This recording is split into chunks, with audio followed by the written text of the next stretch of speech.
Just want to take the stick away. Shall I wear my glasses or without? What would I you prefer rather? with that because you get a reflection. Yeah, Is no that all right? problem. Yeah, of course it's all right. Do you want to take that away? Yeah. That's nice. Give my to my assistant. Yes, exactly. Right. Now, am I looking at camera or am I looking at the interviewer? I'm looking at the interviewer, yeah. If I sit here, do you want to make sure that the frame is okay? Yep. Hello there. Hello. I'm over here. What was that? What was that? I don't hear Marty. What was that called? Okay. Are you doing 3/4? Yeah. Yeah. God, I could have worn with slippers. She got your trousers on. I thought I'd wear my pinky stuff today. Yeah, I thought it was looking quite gay, you know. No, well, I thought it was also Bordeaux wine, really. So. Yeah, that's true. Yeah, yeah.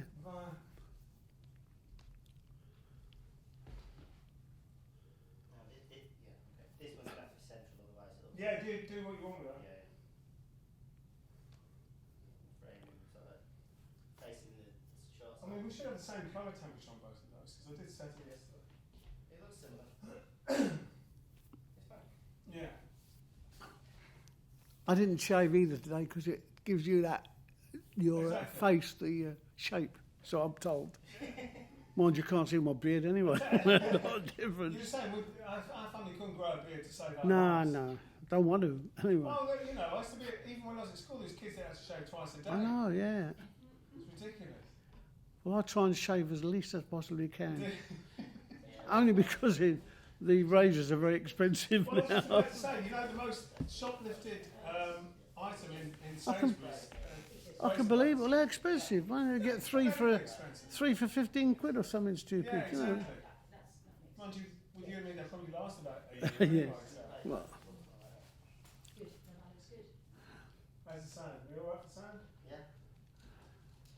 Could you recite your favourite nursery rhyme, please? yeah, Jack and Jill went up the hill to fetch a pail of water. I can't remember the rest. Well, it's because you fell down and broke your crown. That was it, yes. And Jack spilt the water or something. Oh, that's weird. You're my horrible cackle. Ah, good. Yeah? Yeah. Okay, so what we'll do is just start off from the beginning, Clem. I'm just going to ask you about Okay. how you got into music, really. Well, to playing drums. No, we'll talk about Yeah. back in the 50s. Yeah, end of the 50s, yeah. Work our way through. Yeah. But it's reasonably laid back. Yeah, fine. Rather than having specific questions, well, I've got bullet points, and then we Okay, can do yeah, because you yeah. know what you and I are, once we start talking, Never stop. we stay on the right railway track, really. Yeah, he comes round my place to do a thing and we end up talking about drums. Hey, that's weird, isn't it? Yeah. I'm trying to work it out. Well, it's better than that now when I meet people that I haven't seen for a long time. We talk about what pills you take.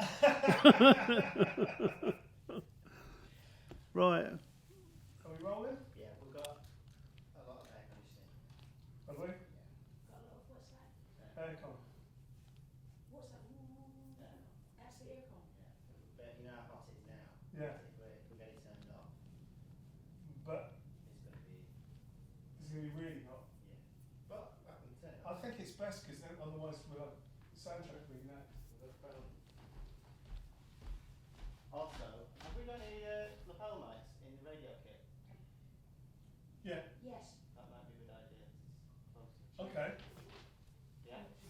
I've got some as well. If you need. Oh, you have? In here. Yeah. I've got some. Sorry about that. No, that's right, don't worry. You can, Actually, it's in that up in Ron Higgin, will we? See what you're saying. I did wonder what that was. I didn't really get that. Hello there, it's John O. No, I was wondering, is there anybody about who can turn off the air conditioning in room 338? Yes? Oh, okay. So shall I call them? Let's see. Oh, yeah, hopefully we won't need it. Okay. Is it, what do you know what the number is?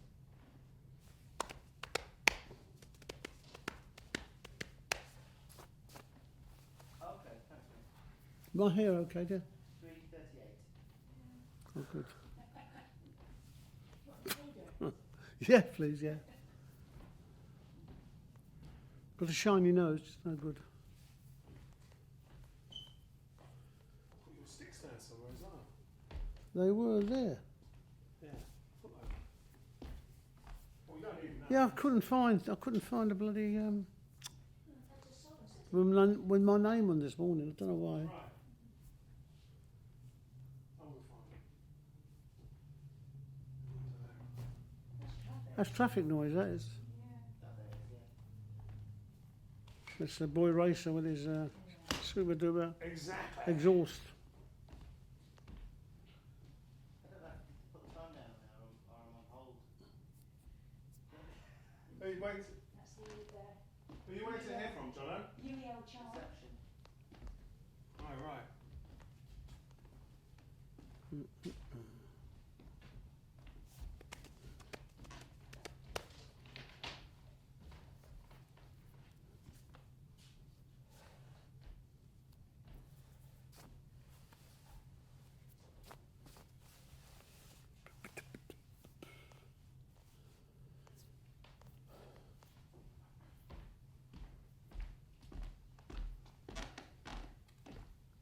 Oh, here we go. Yeah, these are decent weight, Clem. I like these. Yeah. The first ones I had C's when I first started, the Premier C's, they were a lot lighter. Yeah. But as I progressed and got older, I've needed heavier ones. Yeah, me too, actually. Yeah. They're good balance, those actually. Yeah. But I've got the ones I use, well, I'm assigned to is, what's the name that sticks? The American ones. Vic Firth, yeah. First, yeah. I usually use the Steve Smith ones. Oh, Model. okay. Steve Smith model, they're quite good. Did they say they were going to turn it off, John? Right? Did they say they were going to turn it off? He said we were going to try and get in touch with maintenance because there's someone on site. I said thanks, and then I thought I was on hold, but he never came back, and I rang him and I wasn't answering. So I think he's trying to sort it out. Meanwhile, I've just had another Back at the ranch.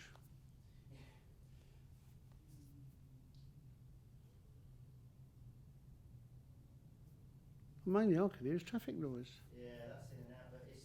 There is. Have you listened? No, I can hear from here.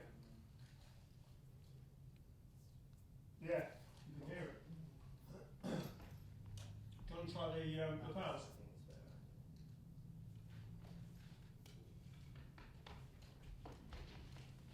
Oh well. Try both. Yeah. Can I put both on this one? Yeah. Have you got a... Do you want one? no, I don't need one, no. 'Cause I can use the ambient mic on that we've got on this. Yeah. So are they going to go straight into the camera instead of those then? Or have we Yeah. got, how many inputs do we have on the camera? Two. Just two. Got two on here, yeah. Does this phantom power or a battery or Nice, straight in. straight in? No phantom. No, Really? I don't think so.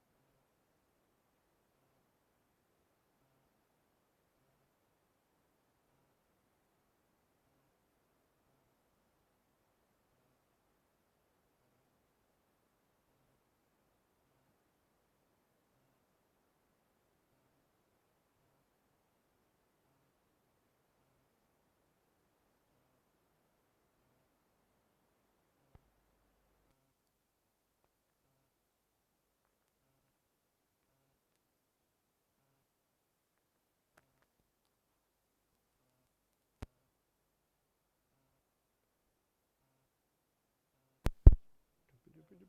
It's alright. Just give us a 1, 2. 1, 2, 3, 4, 5, 6, 7, 8, 9, 10. Jack, Queen, King. Lovely. Sounds lovely. So, shall we just take. You can have a separate mic now. Well, I can use the ambient mic off here, I suppose. Well, you could have one on as well. Can I? Yeah. All right. Then you'll have two different ones printed to here. You want? Yeah. Just give us another 1, 2, please, Clem. 1, 2, 3, 4, 5, 6, 7, 8, 9, 10. Obviously, that was a bit too loud, was it? That's That's good though. that's sorted the wax out, isn't it? What? Oh, that's much better. Much better. I think we should get on that, yeah. Okay. And It's then, fine. that's it. Well, Call and response then in that case. You'd probably lose a lot of the traffic noise as well, wouldn't you? Yeah, definitely. Anna, do you want a cup of tea? No, Oh. down here. Are you sure? Yes. Clem, do you want to drink up water or I'm something? fine at the moment. I've been supping the tea, so Sure. I'm okay. Yeah. Okay, do you think I could have it? I'm really bone dry. I really need a cup of tea, cup of coffee. Is that all right? how do you want it? You can just put a sweetener in it. Please. What a good boy you are. He's the best. He's the best. I'm Mind you, he's getting impressed. paid for today. Yes, I'm impressed. He is getting paid for Is today. he? Yeah, but you're Oh, going. good Where are you boy. going on Explorers? He's in Explorers, which is the one after Scouts. Are you going to Holland with Oh. Explorers? Should have a word with that, my mate. What's we call it? Jan. Oh Jan van Loon. Yeah. The man from Utrecht. The man from. Did you meet him? I think you did, didn't you? No, I haven't. No, Oh, you you were haven't? talking about him when I came Yeah, up last that's week. right. Yeah, Because I said, I lived in Utrecht. Yeah. So you said, oh yeah, that's right. that's right. Yeah. That's lovely, that voice. Is that good? It's okay. Absolutely. Do you want my high fabulous. voice or my low voice? Yes. How low can you go? About so low? Better. They're all going to start coming out. It's 3 drummers in a room. What are you going to do? Three drummers and Hey, actually, John knows. well, they say so many drummers and so little time. Well, Jono came out with a good one today. It's my favourite joke. It's a drummer joke. Do you know any drummer jokes? Yeah, I do. You know the one, Too many. what does a drummer get on his IQ test? Yeah, go on. Dribble. Oh, right. Well, you know, the difference between a drummer and a London cab. A cab can only carry 4 passengers.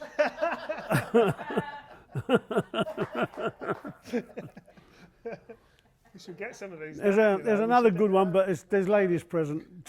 There's another very good one, but there's ladies present. Well, I'm sure they've. I mean, I know Karina's been round the rock and roll, Yeah. so she knows what's what. I don't think she's a blushing violet. No. Anyway,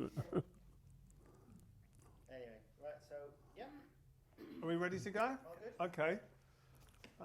Clem Catini, interview. Take 1. Action.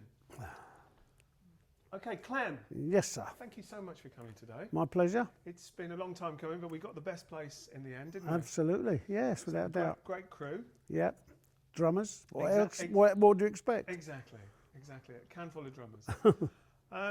So, I suppose what I'd really like to do is talk to you about the very start of your career, way back in your teens, way back in Stoke Newington, I suppose. Where I was born, yeah. So, how did you get into the crazy world of rock and roll to start off with? I was friendly with a couple of guitar players that I knew. Well, actually, Superb. so the timing is rubbish. Exactly.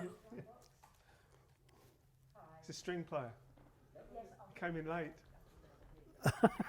Yeah. It's got to be a string player, yeah. String player came in too. Yeah.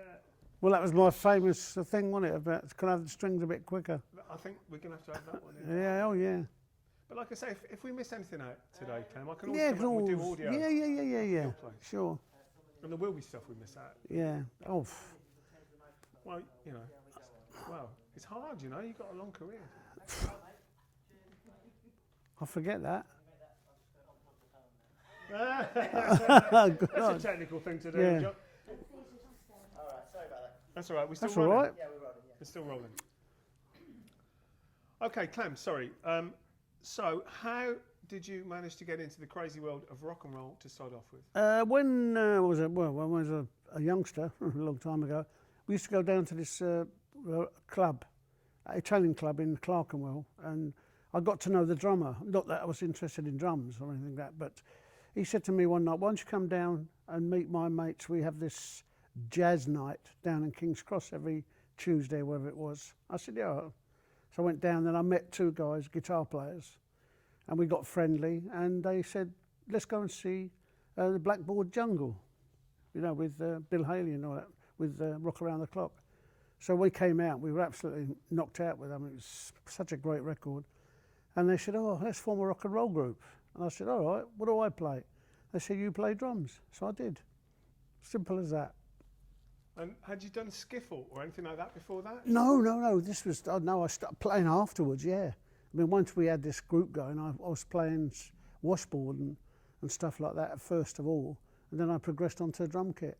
In fact, the first band, which was called Terry Kennedy's Rock and Rollers, we had a TTS bass, believe it or not, when I got thumping away on this string. But no, then I progressed from there to drums. And what was that progression like? How did you get your first set of drums? Because I wouldn't have thought drums were very easily available around. It cost me £20. I had a snare drum, which was an old military thing, with the gut things on it. You know, the what do they call them?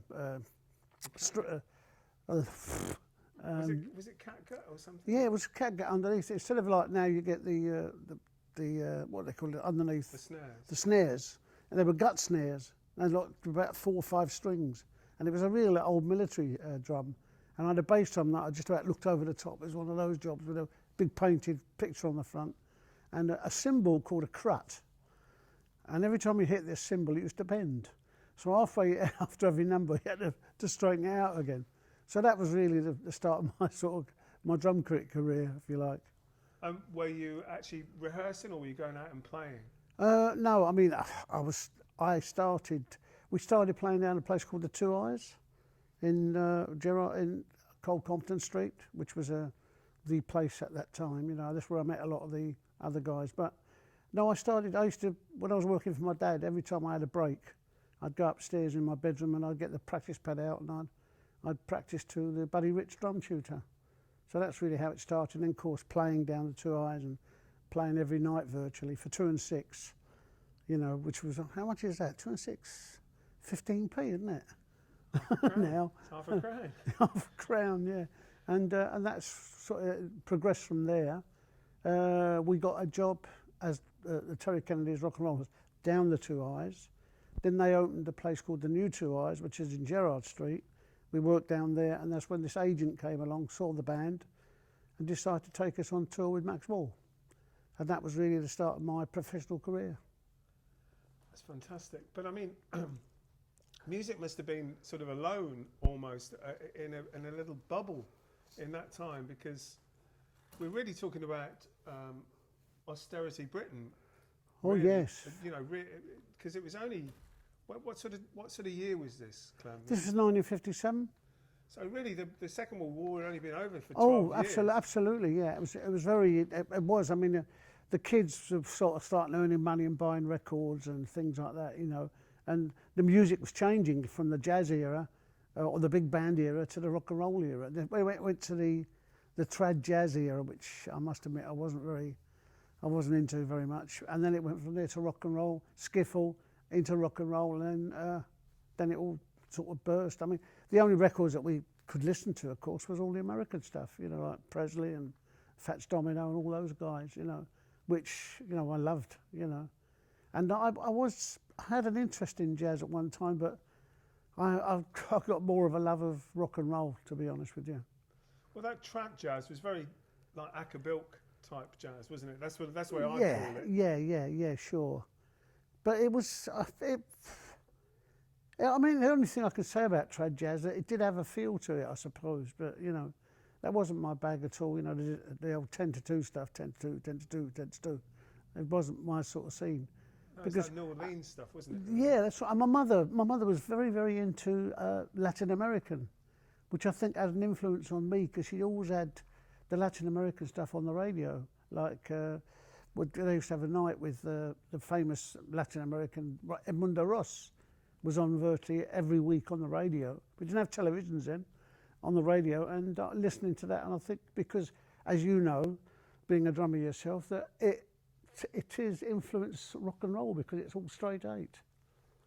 It's fantastic, the Latin American thing, because it must have been still on when I was a kid, Edmundo Ross, because he used to do things like Gossip Calypso. That's right, yeah.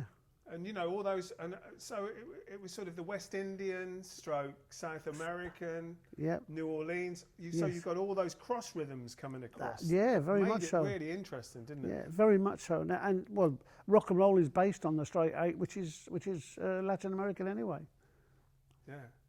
So they're exciting times in a very dismal sort of grey Well, England. it wasn't really. It was funny. I mean, people could hark back to those times. I don't think it was dismal. It was quite exciting, you know, at the time, because people, you know, the war had finished and people started. The ration books had gone out the window. You could go and buy a bag of sweets without having to give them ration coupons and things like this. But I think it was quite exciting times, and kids were ready for something different, something new from the old music, and I think rock and roll filled that space for them. It was really the invention. It's like teenage had been invented almost, wasn't it? Because it wasn't around before then. No, Really. no. And teenagers had become consumers, Yes. so they could go out and buy clothes Yeah. and enjoy themselves and entertainment, and also records. That's right. Well, yeah, as you say, teenagers didn't exist. It was just you were sort of 16, 17. You weren't called a teenager. You were called a youth or a whatever, you know. But then it became teenagers. Now the ones who are going out and buying all the records, thankfully. And in terms of, we were talking about what's on the radio and things like that. There wasn't any Radio 1 or anything like that. It was like No, light program and home service, and that was it. That was your lot. You know, and they wouldn't play a lot of stuff. Obviously, if there was any sort of innuendo in any song, it was not played on the radio. I mean, silly innuendo, you know. If you mentioned love, they wouldn't play it, you know. Really? Oh yeah, it was so tight. I mean, it was a ridiculous situation, really. But I mean, there was lots of things that they rebelled against it, you know, a lot of the kids, and then it wasn't till what, when the commercial station started. You know, I mean, the thing was Radio Luxembourg. Yeah. I mean, I remember laying in bed with a crystal set, you know, with a cat's whisker, listening with a pair of headphones, listening to Radio Luxembourg. It used to fade in and out, you know. But it's amazing the way that teenagers literally tune into that 3-minute pop song as a source of fantastic excitement. Yeah, I think as well, because I think they could understand it better.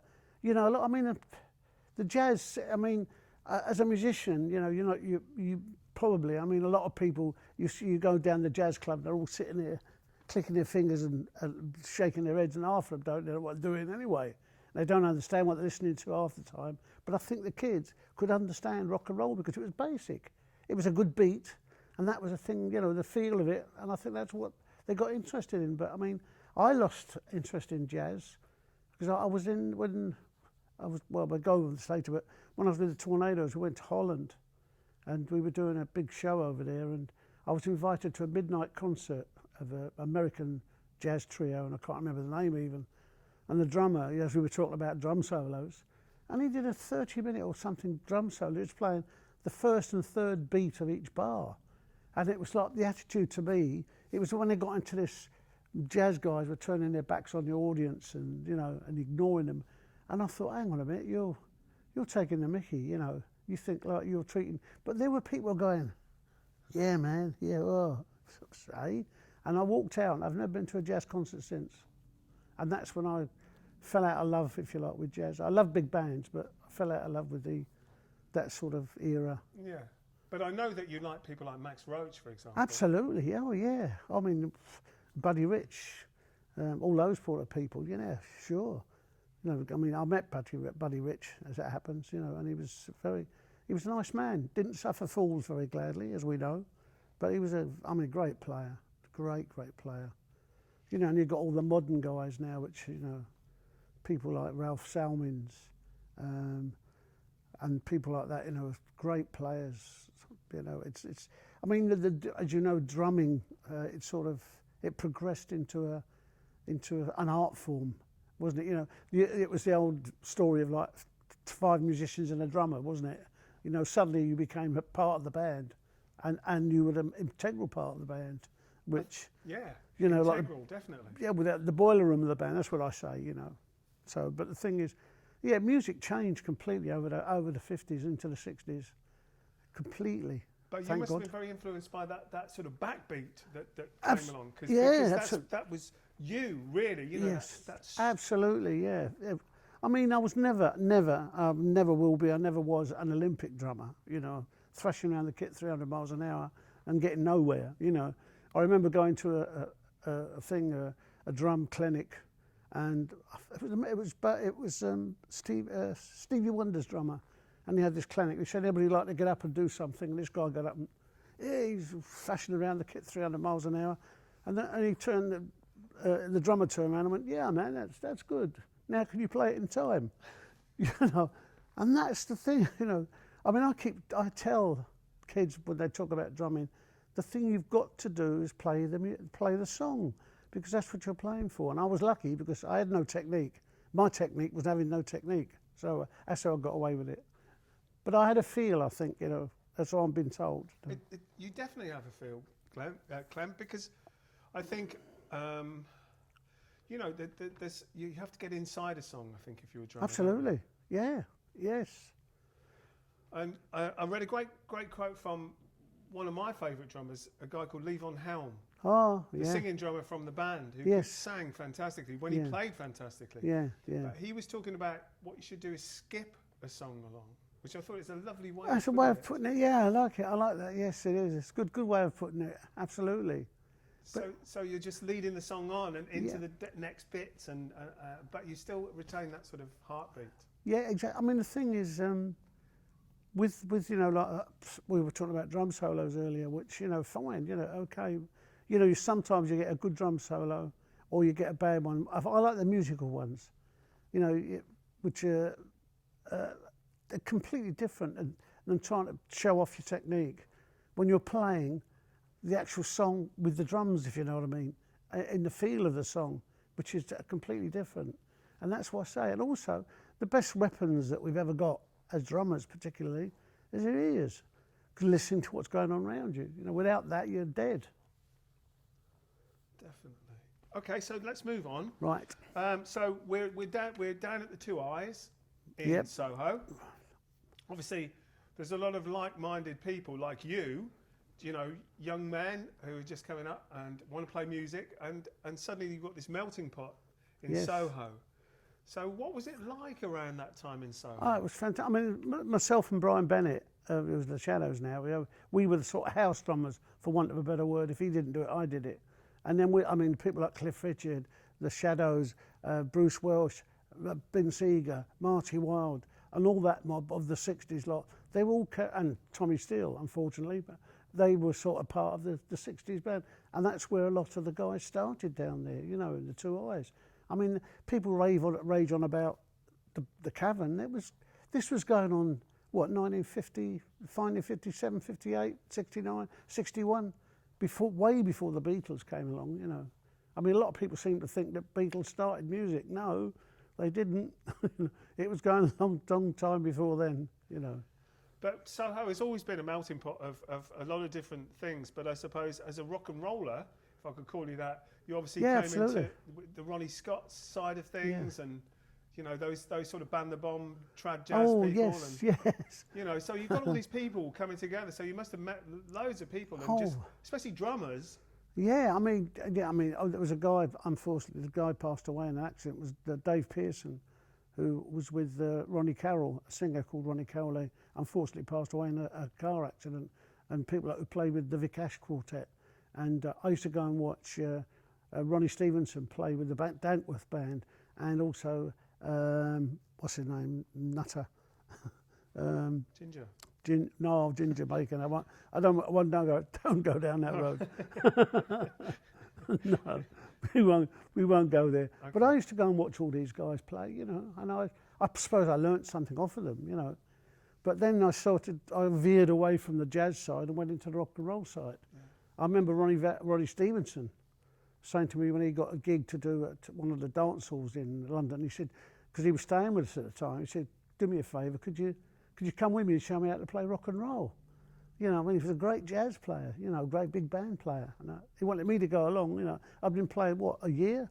And he wanted me to go along with him to show him how to play rock and roll. So that was, you know, I mean, we got to a situation, actually, with the jazz guys, you know, they didn't like us rock and rollers. We were demonised very much in those days, you know. But I think that, I mean, I can relate to that because that was the same sort of thing when for want of a better expression, new wave and punk Absolutely, came up along, you know, because it was a real revolt against all those Emerson, Lake and Palmers and Yeses. Yes, that's right. Who had got to the stage where they, you know, wouldn't get on stage unless they played 400 notes to every bar. That's and it was.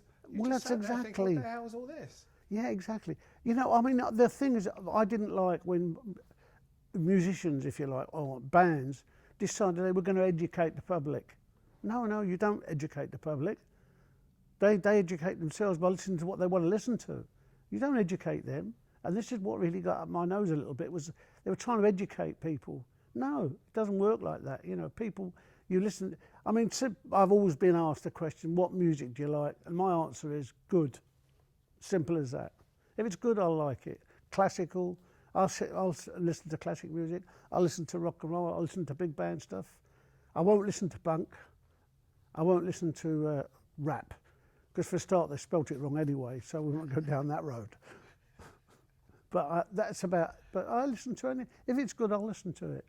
And try and learn from it. That's what listening to music is. You try and learn from what you're listening to. Yeah, you want to listen to something that's inspirational, but you can dance to it as well. Yeah. You know, it's got a swing. Yeah, and it's that thing about having the swing. That's right. You can sit there and bop about. You know. I mean, I remember my oldest daughter. You know, when I used to practice on the practice pad in the front room, she'd be in her pram doing this while I'm practicing. It was great. Obviously, so I must have had a feel then, I suppose. You know. Okay, so then you were in Soho, you did the Two Eyes, and then I suppose Timpan Alley and Denmark Street. Yeah, well, we went off to a 9-month tour with Max Wall, in a variety show, and we were like the band on there because Max did a skit of Bill Haley with the kiss curl and the tartan jacket and all that business, and then we did 9 months of that, and I felt sorry for Max actually because it was just the era of where kids were getting into the rock and roll bit. And of course we came on to do our rock and roll set and the place went wild, you know, and poor old Max used to get booed off, which is a shame because he was a fabulous man, tremendous fella. And then we did this 9 months successful tour and came back to the Two Eyes, and then we became a guy called Terry Dean. We became his band.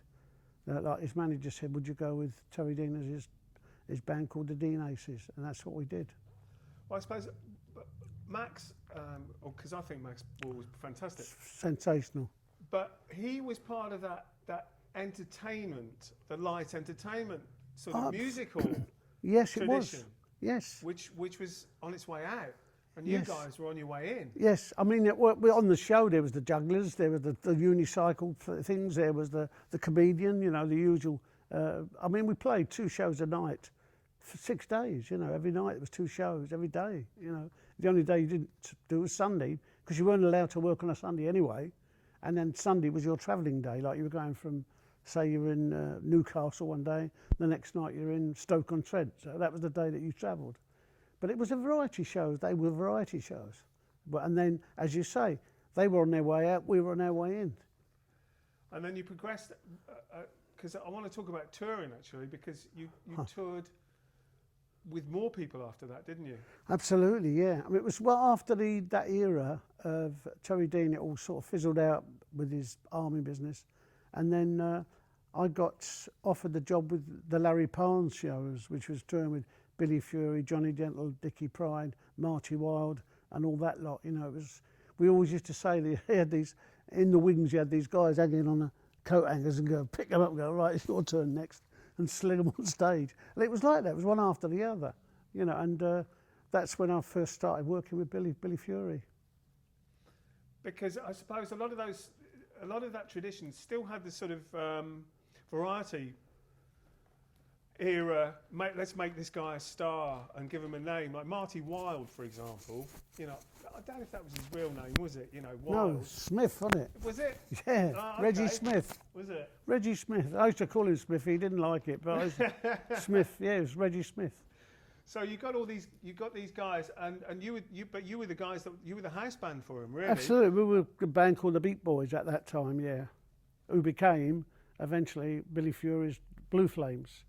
Now I don't know if I should tell you the story of the Blue Flames. Do you want to know how it came about?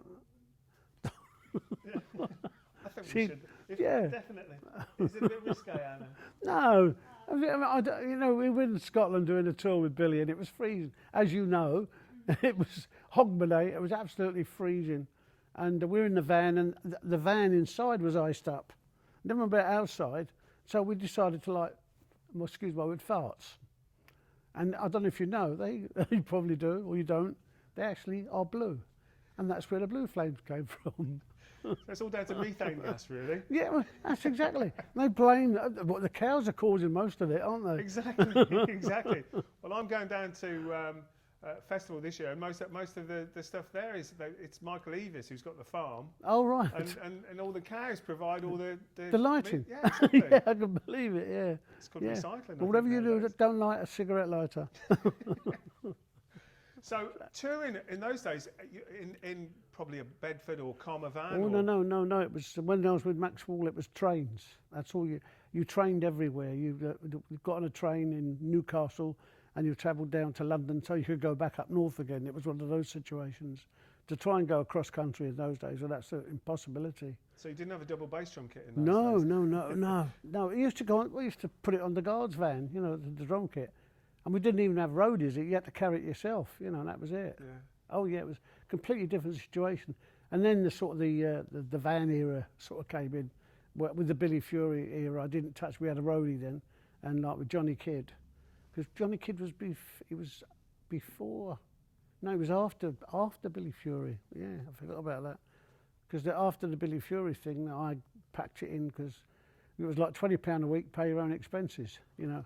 So I used to sleep in the coach. I got very friendly with the driver, and he used to let me sleep in the coach, which he wasn't supposed to. And then next morning he'd pick me up and drive me around to the local baths so I could have a wash. It was glamorous showbiz.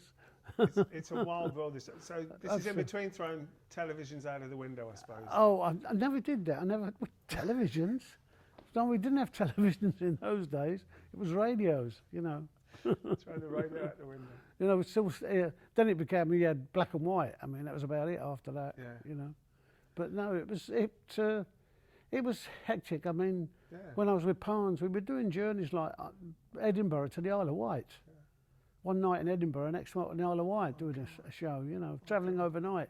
It's like 400 miles. Yeah, and a vomit box, as we used to call them. You know. Oh. And I remember getting on stage in the Isle of Wight. We started and. We got there about half an hour before the show was supposed to start because the travel we got held up and all that usual business with the ferry and all that. We had half an hour to get ready before the show, hadn't anything, and the roadie went out and got me some sausage and chips which I had by the side of the kit, and between each number I was having a bit of sausage and a bit of chips. That was the way it was, you know. I mean, but it was fun. Well, of course it's fun, or yeah. You wouldn't do it. I No, it was better than working. Exactly. Of course, there were no motorways in those days. No, absolutely not. No. I mean, it was all on the A road. I mean, somebody said to me, "What university of music did you go to?" I went the A1, the A5, the A2, the A3, and that was it. That was my university, you know. But that's where you learned. I mean, you know, you're a kid and you're working in a band, and you're working with sort of old pros, and you make a mistake and you get an earful. You soon learn. It's amazing, you know. It's amazing how quickly you learn as well. You don't do the same mistake next time, that's for sure. And then, did Johnny Kidd come along just after that? Yeah, when I left Larry Parnes, because I'd had enough by then, you know, I can't. I mean, I was earning nothing, you know. I had a family to keep, didn't I? Yes, I did. And the thing is, I saw Pounds, I said, that's it, I'm finished. And I went across into Old Compton Street into a pub, and the guy said, "What's happening?" I went, "Not a lot. I've just told Parnes what to do with his job." He said, "Oh, you're looking for one?" I went, "Yeah, if possible." He said, "There's a guy called Fred Heath, who lives in Willesden's got a band, and it's called Freddie and the Nutters, which transpired was into Johnny Kidd and the Pirates. He said, "I'll give him a ring if you like." So I rang him up, and John said, "Oh yeah, come over." Went over and had the audition, and I got the job, and that's how the Pirates started, with Johnny Kidd and Shaking All Over.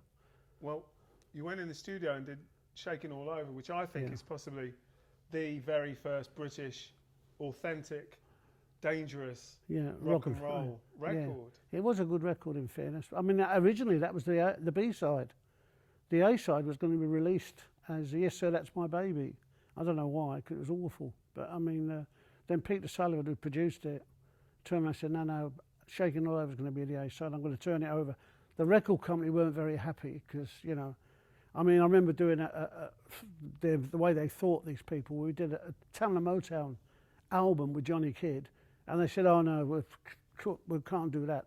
This music will never take off. This music will never be popular." And this was EMI, who eventually released all their records, you know, the Tamla Motown records. So that was the thinking. So we did that, and of course, next thing was #1. Which is brilliant. Absolutely.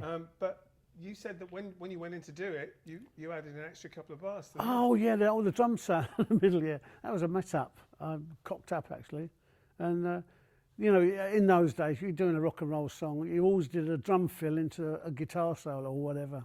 Well, I started doing this fill, and I got into it, and I thought, crikey, how do I get out of it? And instead of doing 1 bar, it ended up as 2. So that's how that happened.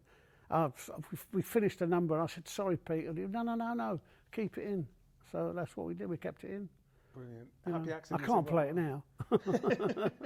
No, I mean, you know yourself, a lot of the things you do sometimes are by accident, you know. And that was. Well, when that red light's on, it's a completely different Absolutely, mentality, yeah. isn't it? Well, you know, and being sort of a young guy then, and also, you know, not used to studios, because, you know, we were a touring band, you know. So what were studios like when you were going, like Johnny Kidd and the Pirates? Well, we did it in EMI #2, which is now called Abbey Road #2, where the Beatles did all their stuff. It was the same studio. There was loads of stuff coming out of that studio at that time in #2, you know. And were there lots of other studios around, like Decca? Did they have? Yeah, theirs? Decca. I mean, I never started really doing the big studios until I got into the session scene, you know. Then I started doing, I mean, virtually every studio in London, you know, which was a pain. And then, of course, after Johnny, I went to Italy with Colin Hicks, who was Tommy Steele's brother, who was an absolute nightmare. I came back less money than when I went out there with. And then Alan Caddy, the guitar player in the band, who was Johnny Kidd's guitar player, said to me, "I'm going down to Holloway Road to this guy who wants musicians for a studio band," which turned out as Joe Meek. He said, "Come down with me, give me a bit of support." So I went down with him. We played together. I played drums while he played a few things on guitar. And Joe said to him, "Yeah, great, nice player," which he was, very good guitar player, and said, "Do you want to? What about your mate? Does he want a job as well?" So I said, "Yeah, okay," and that's how sort of Tornadoes started.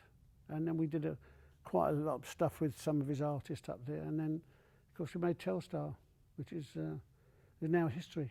Do you want a break? Do you want a drink or? I'm fine. Okay. I'm fine. Gabe, can I have my coffee, please? I'm really sorry. That's all right.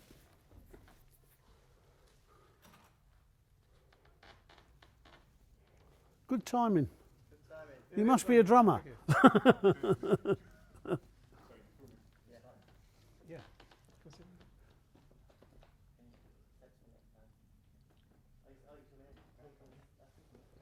There's a chair over there, look, for us to sit down. Come sit over here. Steve. It's not very interesting, but It is. It's history. Yeah? Okay. How are we doing? All right. is that okay? Or is it a little waffle Absolutely again? superb. You sure? No, it wasn't waffly at all. Right. Yeah, okay. So, now I don't want to do the meat freak stuff. No, Because I'm sure you okay. get fed up with all that. Yeah. But we should talk, I mean, it was I a think you unique- should. Yeah, I think we should talk about it because it was an integral part of my it's- career. And also, I think somebody like Joe Meek was really important for the British Absolutely. recording Absolutely. industry. Yeah, it was very much so. Yeah. Because in those days, you, as you were saying, you know, if you went into a studio, all the technicians would have lab coats on, Well- pencils in the top. Well, when we did Shaking All Over, Peter Sullivan said to the lab guy, you know, the technician with the pens and white coat and all that, could you give me full chamber echo and full, off the machine, what do you call it, reverb. Just give me it full. No. He said, you can't do that. He said, what do you mean I can't do that? He said, yeah, look, I've got out this BBC of recording. And said, look, it says there. And he just said, look, you know what to do with that book. Just give me what I want. So that was the difference, you know. Everything even then was changing, you know. So it was a completely different thing. And Joe, of course, Joe Meek, he was really the first independent record producer, because Joe did everything from recording it to cutting it to getting it released. And instead of those days, you know, you worked for the company. You know, the A&R men, as they were called, we used to call them M&R men, but they chose what you were going to record. They chose when you thing, and then suddenly Joe said, "No, I'm recording what I want to record, and you release it." And then started this lease tape deal, which he released and leased the tapes to the company, and that's how. I mean, Joe, he did change quite a lot the face of the British recording industry. He was definitely a visionary, wasn't he? Absolutely. I mean, and I've always said this, and I'll say it again, that he was a genius sound-wise, but an absolute moron when it came to music, you know, and got a clue. You know, as I said before, there was a difference between a crotchet and a hatchet, you know, but he, I mean, when he gave us the demo of Telstar.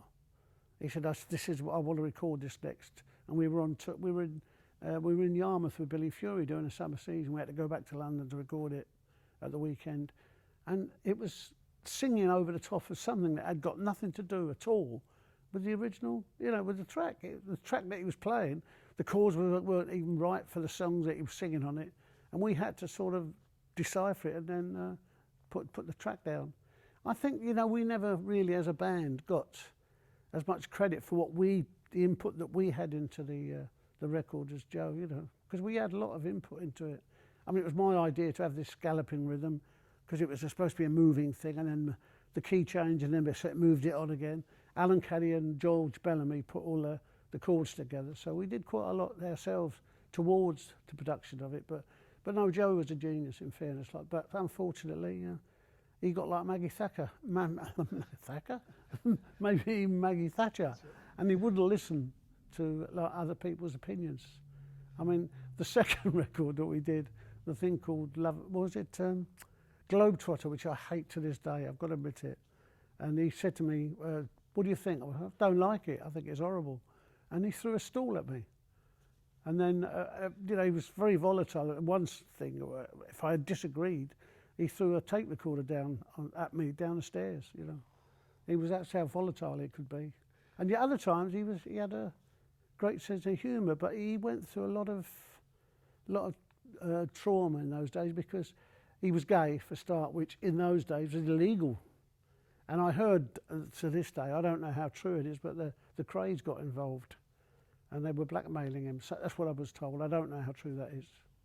So he went through a lot. You know, he went through a hell of a lot in the 60s. Yeah, it's hard being an artist, isn't it? Yeah.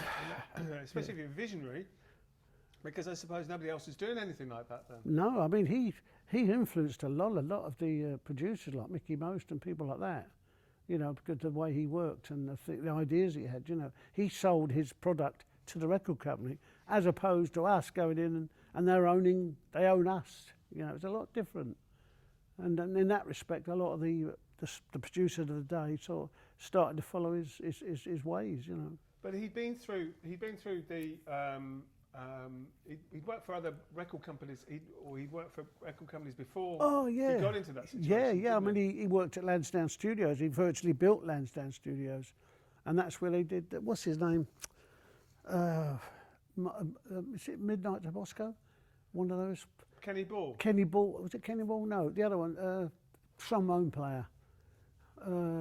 Jazz guy. Not George Chisholm. No. This was the trad jazz guy. But they did the record. The guy didn't want it released because he said that the drums sounded wrong and all this business. And anyway, they did release it. It got to #1. So, you know, that was Joe's sort of engineering. But in those days, you were lucky if you ever heard a bass guitar or a bass drum, weren't you? No. I mean, well, funnily enough, when we recorded, I mean, most of the time I recorded at Joe's, I used to use the bass drum case, not the bass drum itself, but the beat up against the bass drum case, because he liked that dead breadboard sound, you know. I didn't particularly like it, but you know. But that was what I wouldn't call a normal studio. It's much more like a studio that people would have nowadays in their bedroom, I would have thought, because it was in a house for a start. It was a flat. Yeah, I mean, I was set up in the fireplace. You know, that's where the drums were set up. And it was a completely different. I mean, it's about it was like half the size of an average living room. You know, really, it was very cramped. But I mean, it was. You know, I didn't know any different. It was sort of you just go and do it. You know. He's accept it for what it was. Exactly, you know, and let's face it, he got some fantastic sounds. I mean, the equipment that he had was, I mean, it's so hard. Without people seeing it, they could never believe the sound he got out of that with like Telstar and other things that he did, because there was no 4-track. It was a 2-track to 2-track to 2-track. You know, it was bouncing from one to the other. And that's how he worked. He put sellotape around the spool so it slowed it down and things like all sort of tricks that he did, you know, to get different sounds. And I mean, I think we did a thing called Popeye Twist, where we actually recorded it sort of like a third of the speed, and then of course when he played it back, the guitar was screaming through the roof, you know. But that's the sort of tricks Joe got up to. Yeah, because he used to make a lot of his own equipment as well, didn't he? Yes, absolutely. Well, yeah, that's right. I mean, if you went in his control room, you were lucky if you came out again without getting electrocuted. It was that bad. He had his own echo spring echo, which he made himself, a piece of wood with a spring, and plugged in that and plugged in that, and that was one of his echo chambers. But it reminds me of, I mean, I've read a lot about those guys in Studio One in Jamaica, like King Tubby and all those sort of people. It is exactly the same. But I mean, people nowadays, you know yourself, this day, you can record an orchestra in your bedroom, you know, without having an orchestra there. So, but those days it was different. If if the orchestra was in and you made a mess up, you did the whole thing again. You didn't drop in, you did the whole song again. Yeah, you one-take wonders, weren't you? Yeah, had to be, you know, had to be. No, I had no choice. Because when you got a brass section looking at you and complaining, lips, and because, you know, I mean, I've done, and I won't mention the name, but I did one track. We did 90 takes before they got it right. But I won't mention it was who they were. Well, you can, but we can always edit it out. Yeah, no. And that's when with Dusty Springfield, as I say, we did about 40, 50 takes. But in those days, they had to be in the studio. I'm jumping ahead a bit here, aren't I? 'Cause I'm going to my session career. That's all right. We'll get on to that. But you can talk about that as well. Yeah, I did about 40 takes, because you had to, those days, the singer, supposedly, because of the union, had to be in studio singing with the band, which was stupid when you got 16-track, 32-track, 48-track, you know. So I mean, you get the dog come in and bark, and I'll pull him off, put the singer on. You know, it was stupid until the union then realised, oh yeah, of course, technology. Oh yeah, excuse me, technology. That's what it is. That studio thing is an amazing thing. So Telstar, I still think sounds just an amazing record, because it evokes that sort of 1962, what, 62? 61, 62, 61, 62? Yeah. That sort of Cold War Yeah, absolutely. thing, you know, the whole of the early 60s, before the sort of embryonic 60s, Yes. really. Well, it was written it was the first communications thing, wasn't it? Satellite, when they did first broadcast, when they did it from America to England, you know. And it sounds like half the record. Yes. In the backing, it sounds like that as Yeah, well. You've got yeah. those sort of strange electronic sounds. No, that was me singing. No, we did sing on the end of it, but don't ever listen to it.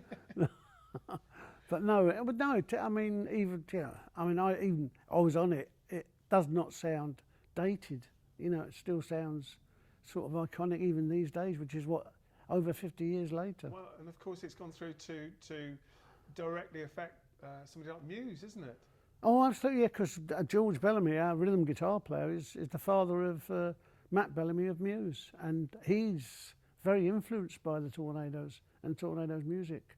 You know, even now, you know, it's amazing, really.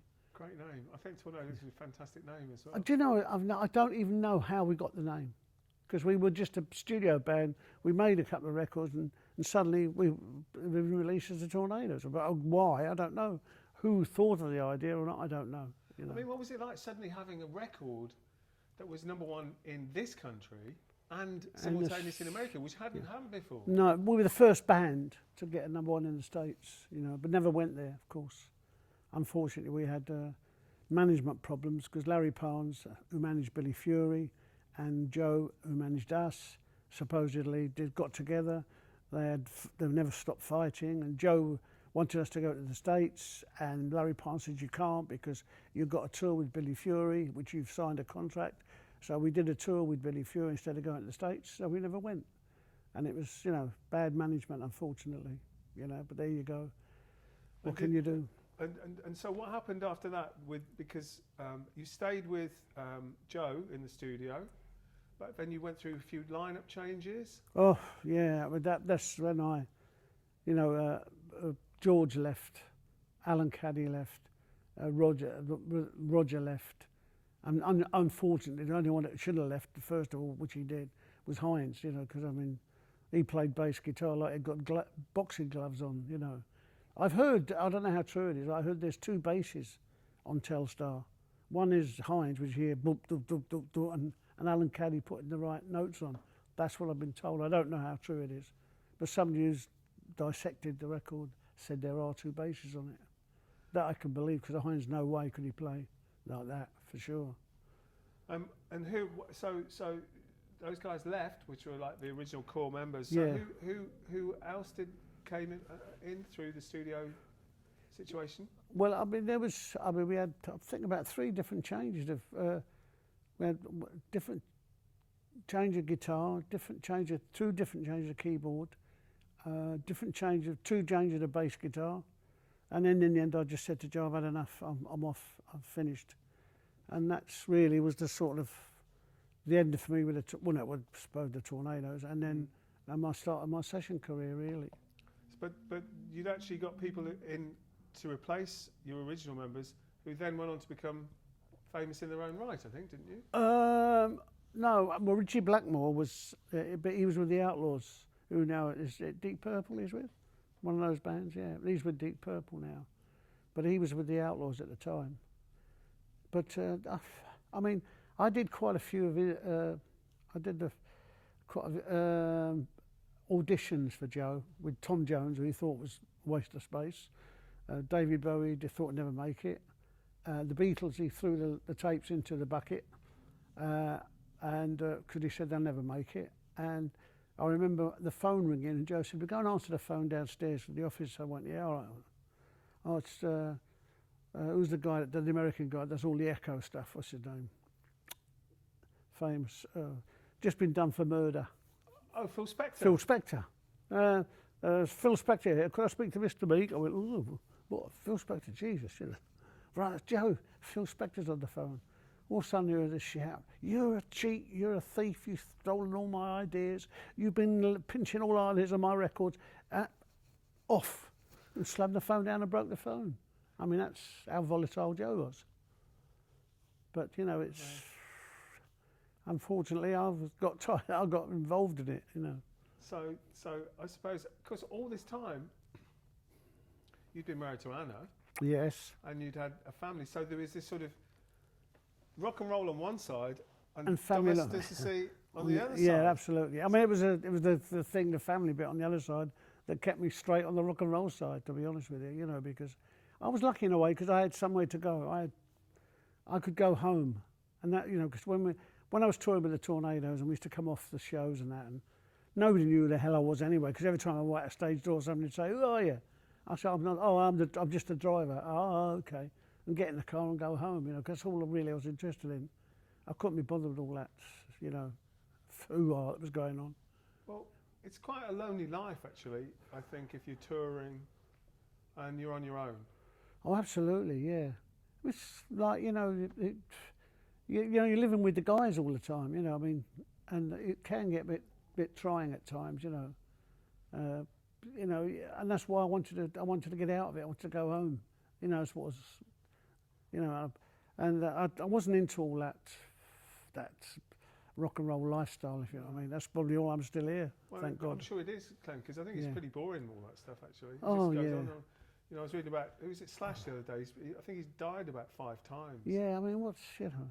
And it's just such a shame, because he's a nice bloke, Yeah. great guitarist. Yeah, absolutely. You know, but it's, you know, what when I sort of inadvertently got offered the job with Led Zeppelin, Peter Grant, who was the manager, phoned me up and said, I want to take you out to lunch. I've got a project that I want to put together, because I'd worked with Jimmy Page and I was with John Paul Jones. We were in the Lulu band together for nearly 2 years, and I did a lot of sessions for John Paul Jones because he was like MD as well.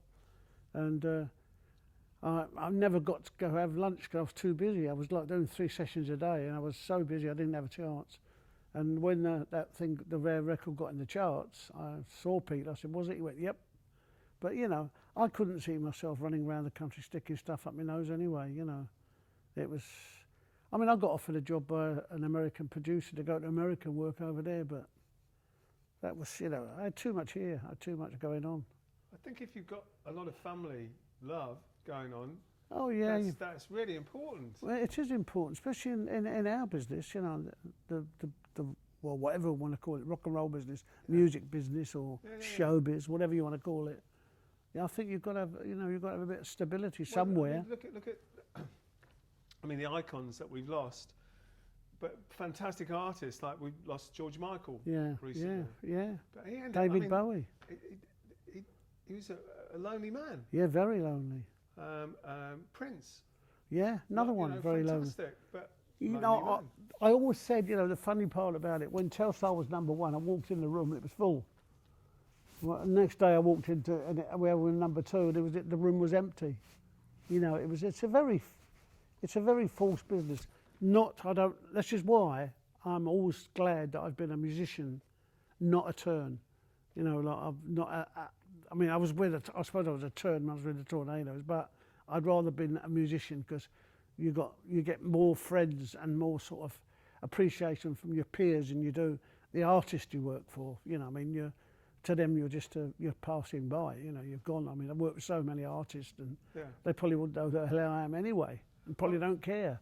Well, look at those people that you were talking about from earlier on, like, you know, Dickie Valentine and Sure. and Freddie Garrity and That's you know, right. all those, Dickie Pride, Johnny Gentle. Exactly. Where the hell are they now? They lost 6 foot under. You know, unfortunately. a week's a long time in rock and roll. Absolutely. And you know, you're only as good as your last #1, which is so true as well. There's very few of them that last it. I think probably Tom Jones is still. Yeah.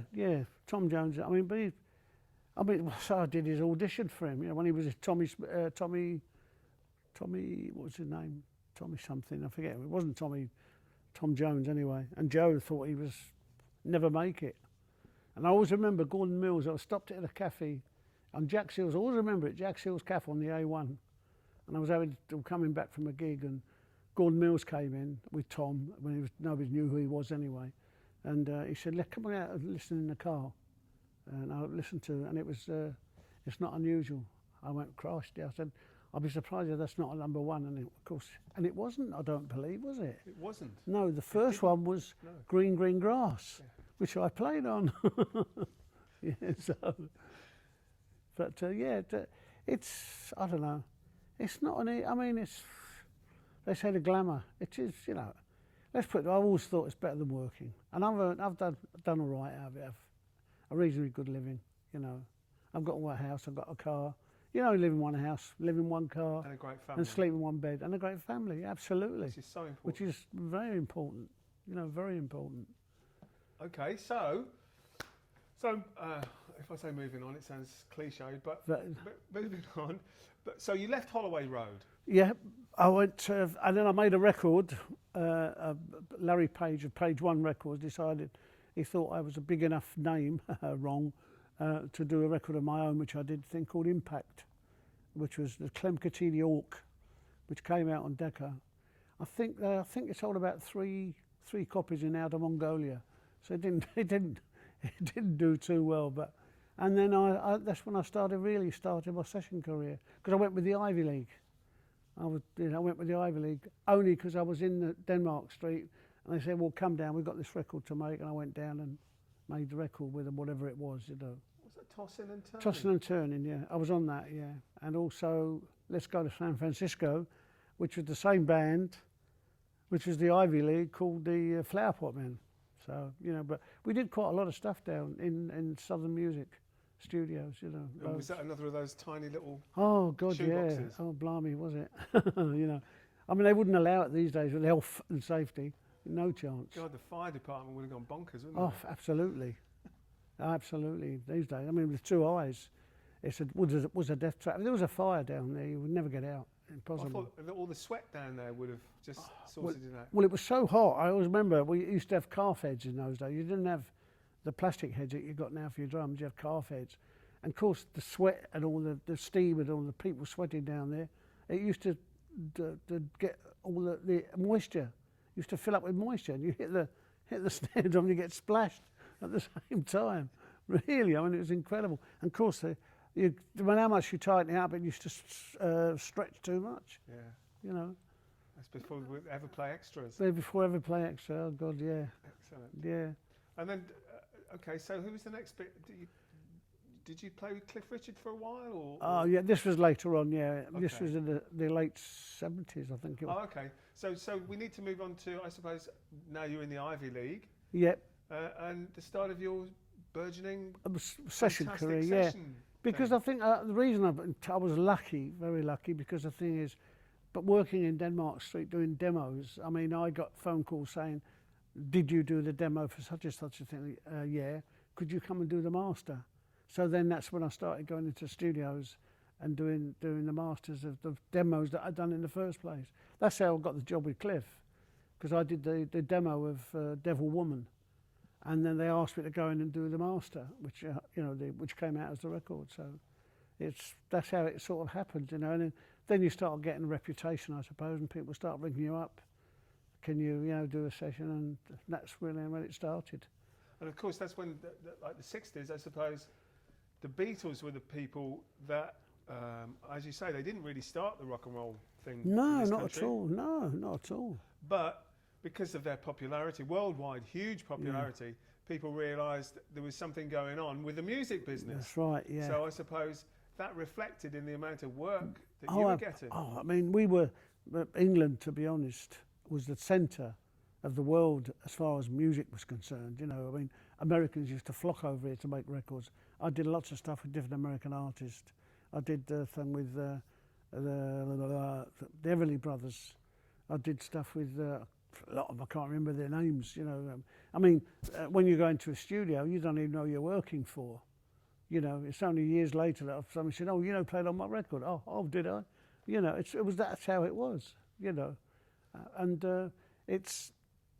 they never told you who you're going to work with, because at the time, I mean, I only ever had it once in my career where somebody told me who I was going to work for, and I refused to do it because I didn't like the guy. So, but that's why they wouldn't tell you, you know, and it was a very, very nerve-wracking business doing sessions, you know, very. Well, I mean, you didn't just do a session a week, did you? No, I was doing 3 a day, 7 days a week. I think my record was 20. I did 21, 3 a day for 21. I did about 26 because I was going in from midnight to 2 o'clock in the morning and recording as well, you know. I mean, it was shattering, really. I mean, it was silly, to be honest. I mean, you know, working. I mean, it was lovely at the time that people wanted you, but it was daft. It was daft. But you must have been physically. But we've said this before. It's like being an athlete. You're just top of the game. Yeah. So when you go in there, that's right. You don't even have to think about what you're doing. I should. No. I mean, it's like the reading thing. I mean, when I started doing sessions, I mean, I remember doing a thing for Tony Hatch, and I was late. We got the times wrong. It was a 10 till 5 session, and I was told it was 2 till 5. So I was laying in bed and the phone rings. Where are you? I'm in bed. Well, you're supposed to be here at 10 o'clock. Whoa. So I went down to Pye to record with Tony Hatch. I can't remember who the artist was. I think it might have been, what's her name? Anyway. And the first thing I look at is 9/8. What the hell's 9/8? I could about read 4/4. Well, I couldn't read 4/4 anyway. So that was the day I decided, all right, you better get yourself together and go and learn to read. And I got lessons off a guy called Andy White, who actually played on the Beatles' first records. You know, lovely guy, Scottish guy. And he taught me how to read. That's about the only lessons I ever had. So all your session career before then had come through feel? Yeah, and yeah. I mean, I, you know, to be honest, I didn't even know, or didn't even think. I was just lucky that I was getting to work. You know, I didn't realise why. I didn't even sort of dissect any reason why I was getting to work. It's only that, funnily enough, it's these latter years that people tell me, yeah, because, you know, you had a good feel, you know, you had a good sound. Oh, really? I didn't know that, you know. Nobody ever told you in those days. You just did the sessions. Well, I think I told you that with Mojo Music, there was a free, when Lou Reed died, there was a free CD with it. And it had got stuff from his career. And you played on his first album, didn't you? Yes, I did, yes. One with his first, Crown of Thorns, Crown of Thorns at Bird's Nest. So the sound on that you had, actually, he kept through the rest of his career, drum-wise, drum sound-wise. Oh, good. That's nice to know. But I mean, I didn't know that, you know. I wouldn't have even thought about that. You know, something wouldn't enter my head that the reasons why, all I was concerned about was my diary full. Was I getting the work? You know, that was, I didn't think as to why. I mean, I just thought I was very lucky, but it was only to the latter days that somebody told me that. I thought everybody was as busy as I was. You know, all the drummers like the Andy Whites, the Ronnie Verrills, Kenny Clares and all those people. You know, they were sort of like the guys that were doing most of it, but I suppose because I had a rock and roll feel, that's why I was getting the work that I was getting. Yeah, you know. But it wasn't just that. I mean, it's because I think did you play on No Milk Today? Yes, yes. I mean, that which was John Paul Jones. John Paul Jones was the MD, that's right, yes. So, I mean, that's quite a complicated record, really. Oh, but yeah. what you did was actually pulled it back to a proper something that you could dance to. Yeah, I've never really listened to it, to be honest. You know. I just always remember that record because the arrangement, there's this great cascading thing that he puts in the right, end. yeah. Oh, right, I don't, yeah. I mean, I can't be honest. I've only ever heard it on the radio, but I've never thought about it, you know, to be honest. But that's what I thought was funny the other day, because how many number ones did you actually play Supposedly 42, I don't know. But I mean, I've got to be very honest about this. I haven't got a clue. I've never counted them, and I wouldn't know because half the stuff. And it was a thing that I played on, a thing called Save Your Love for Me with Rani and Renato. I didn't even know I'd played on it until I got a check for, they did a DVD, is it now, whatever it is, or they did a DVD of it, and they sent me a check, and I said, what was that for? Well, you played on the record. Oh, did I? And then they told me where I'd done it, and I remembered, you know. But that's how it was, you know. It was well, as I said more than once, I was a musical navvy. That's all I was, you know. Now I'm a recession musician. but that's how it was, you know. That was the way the business was, you know. So when you're doing these sessions, you've got these studios all around London. Yep. You'd have to travel to each of these studios with a kit. Yeah, at first I should do it myself, and then it got impossible in the end. I had to get a roadie, and I used to pay him my porterage, whatever porterage I got, I paid him, because I couldn't cope. I was going by tube in the end, because you couldn't get around London by car. I mean, sometimes, you know, you're working a Decca, and I lived in North London, I've got to get to West Hampstead. You know, I was leaving at 7 o'clock in the morning to get a 10 o'clock start. It was impossible, you know, because it was the traffic was so bad, and I got this guy doing a roading for me, you know. That's the only way I could do it in the end, and I just go by tube. And once you started getting into the sessions, obviously, and we're talking about the idea that there's this momentum growing up through the 60s of almost like the singles and the albums were actually, because you've got a new wave of producers and things like that, it became more of an art form, didn't it? Yeah, I think where it did not deteriorated, but I think where it started going not wrong, because obviously it wasn't wrong, but I think it got to a stage where producers were making records for producers.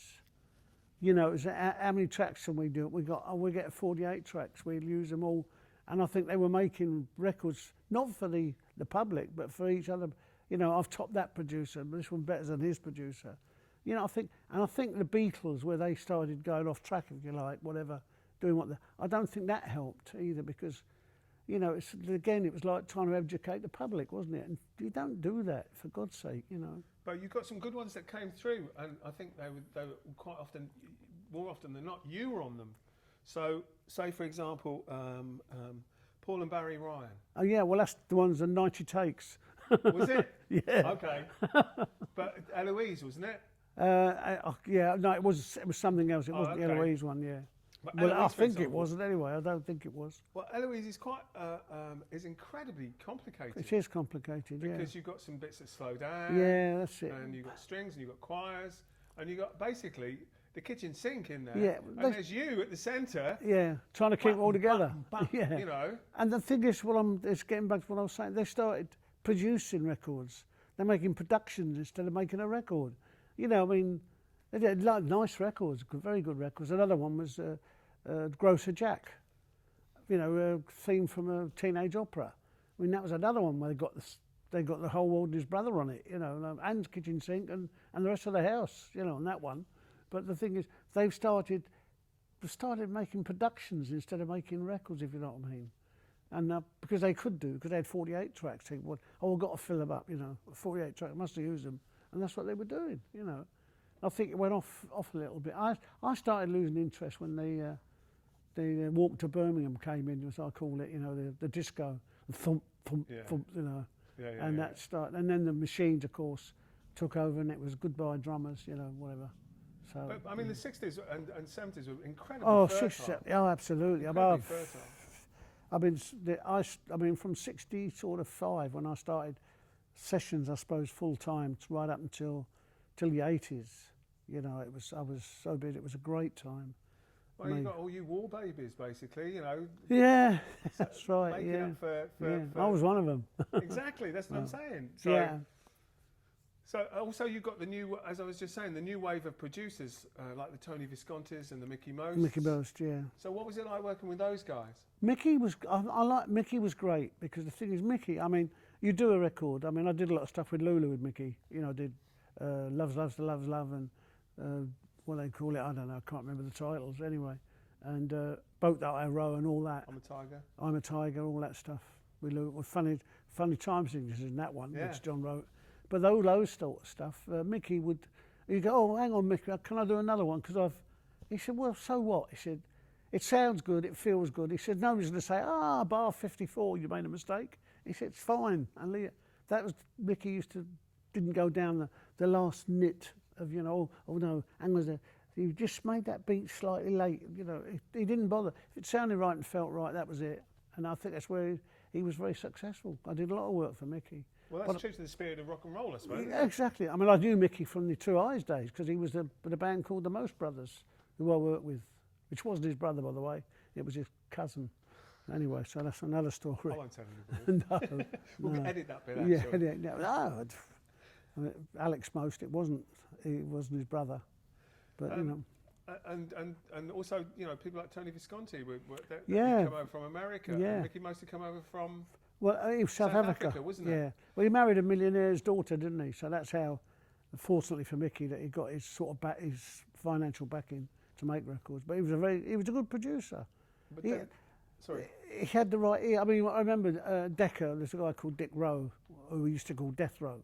But I mean, he had an ear. He was a punter.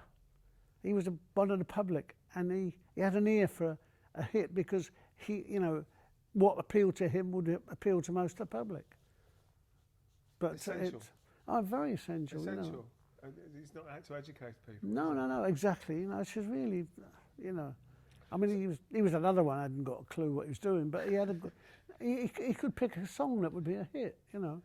So you've got this pyramid around the studios, then this pyramid of power almost. So you've got you know, people who are running the record companies at the top? Because everybody's really young, weren't they? Well, oh yeah, it was a youngish business. Yeah, it was. Yeah, very much so, from top to bottom, really. If you were 30, you were old, I suppose. Oh yeah, I was getting old. Well, whatever. But so you got, you know, the record companies at the top, and then what else did you have? You had the producers. What about the writers? The writers. Then you had of course, for us, you had the fixers, as we used to call them. It used to phone you up and book you. I mean, some of them hadn't got a clue. There was one guy called Harry Benson. Unbelievable. Rang me up one day. He said to me, "Do you know anything about this Pamela? Was it Pamela Morton music?" I went, "What? This Morton music?" And all that. I said, "What do you mean?" He said, "Well, this American stuff. It's called Pamela Morton or something." I said, "You mean Tamla Motown?" He went, "That's it. Yeah." He hadn't got a clue, you know. Pamela Morton. Another one. There was a friend of mine, guitar player, who was he was from he was like not Chinese, but one of those countries anyway. And he phoned him up and he said to him, Dick, his name was Dick Abell. He said, "Dick, do you know any more of people like you?" He said, "What do you mean?" He said, "Oriental jazz players, you know." He said, "What?" He said, "Oriental musicians." He said, "Well, I don't know what you mean, Harry." He said, "I've got this letter from America. The musicians must be jazz orientated." And that is what we had to put up with, these people who were running our business, running our livelihoods. You know, so that's, I mean, I've had so many run-ins with fixers. And it was a funny power shift, because when I started sessions, they ruled the roost. They told, you know, if you upset them, you didn't work. But then it got to a stage where the producers, the younger producers, said, "No, I want him on drums, I want him on bass guitar, I want him on guitar, I want him on piano." And they started dictating to them the people they wanted on the session. And that's when it sort of, I suppose I was lucky that certain people, that producers wanted me on their records and whatever. And also, of course, the sound engineers, which is another big thing. Because I've always had that maintained that the actual producers were the sound guys, because they're the ones that are getting all the sounds, you know. Without them, don't know what the producers, what can he do? Just say, "Oh, that's a good song, that's a bad song, can I have a bit more of this, can I have a bit." But the guys that really, to me, were the sound engineers. So can you remember, who were the sort of sound engineers that you would be associated with the studios that you can remember? Well, Pi was a guy called Alan Florence. I can't remember the names. There was a guy at Decca, which I can't remember his name, but I used to have some good laughs with him, because I was a bit of when I used to get sweet paper, and he said, "Could I hear your mic, Clem, please?" And I'd go, "Yeah, want to," and start crinkling this sweet paper. And he must have come out about 4 times and changed my mic. I mean, the studio was in the hysterics, but the thing is, when I think back, I thought, you know, you shouldn't do things like that. So really, sometimes those sessions must have got a bit boring, and well, yeah. I mean, do you know? I think it was. I mean, people don't. I think that it was our safety valve, you know, because it was such a sort of. You know, you walk in the studio, the guy goes here and puts 4 pieces of music up in front of you, and you've got to play it. You know, you have a run through, then record it, and if you know, and sometimes it wasn't that easy, you know.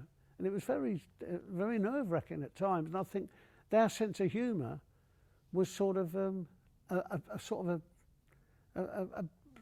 it's like a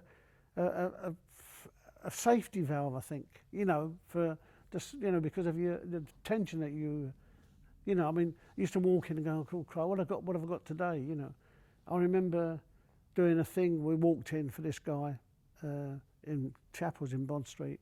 And the first bit was just very, he said, "Go and have a drink, lads, come back, we do the next." I've just got to finish off the next tile. Came back, and my part was black. It was like birdies on a telegraph pole, you know. What the hell, you know? And the thing is, I've got to play it.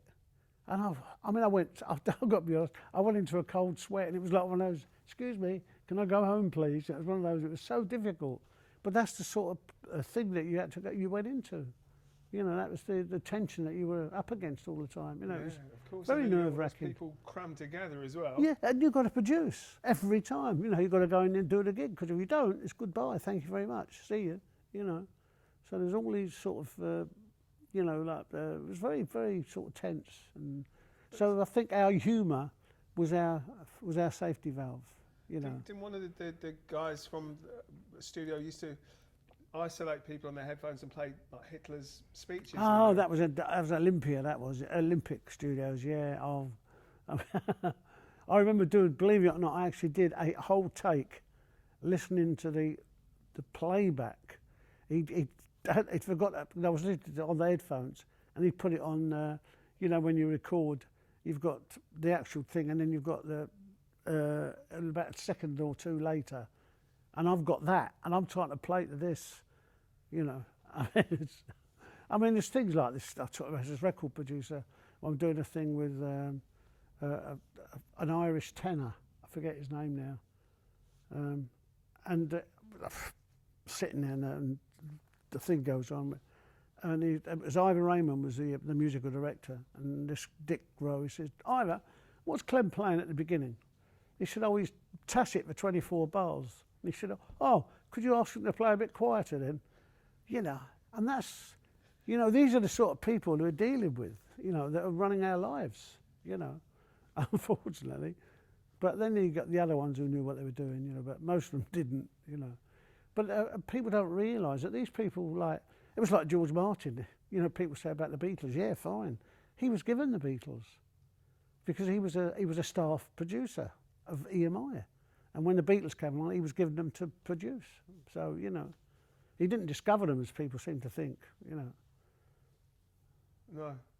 But Well, he was a comedy producer before that, wasn't he? yeah, He used to do well, I viewings. did a thing over Britain. Was it David Frost thing over Britain? It was like a talk show in the studio and playing in the band, and George Martin produced it. You know.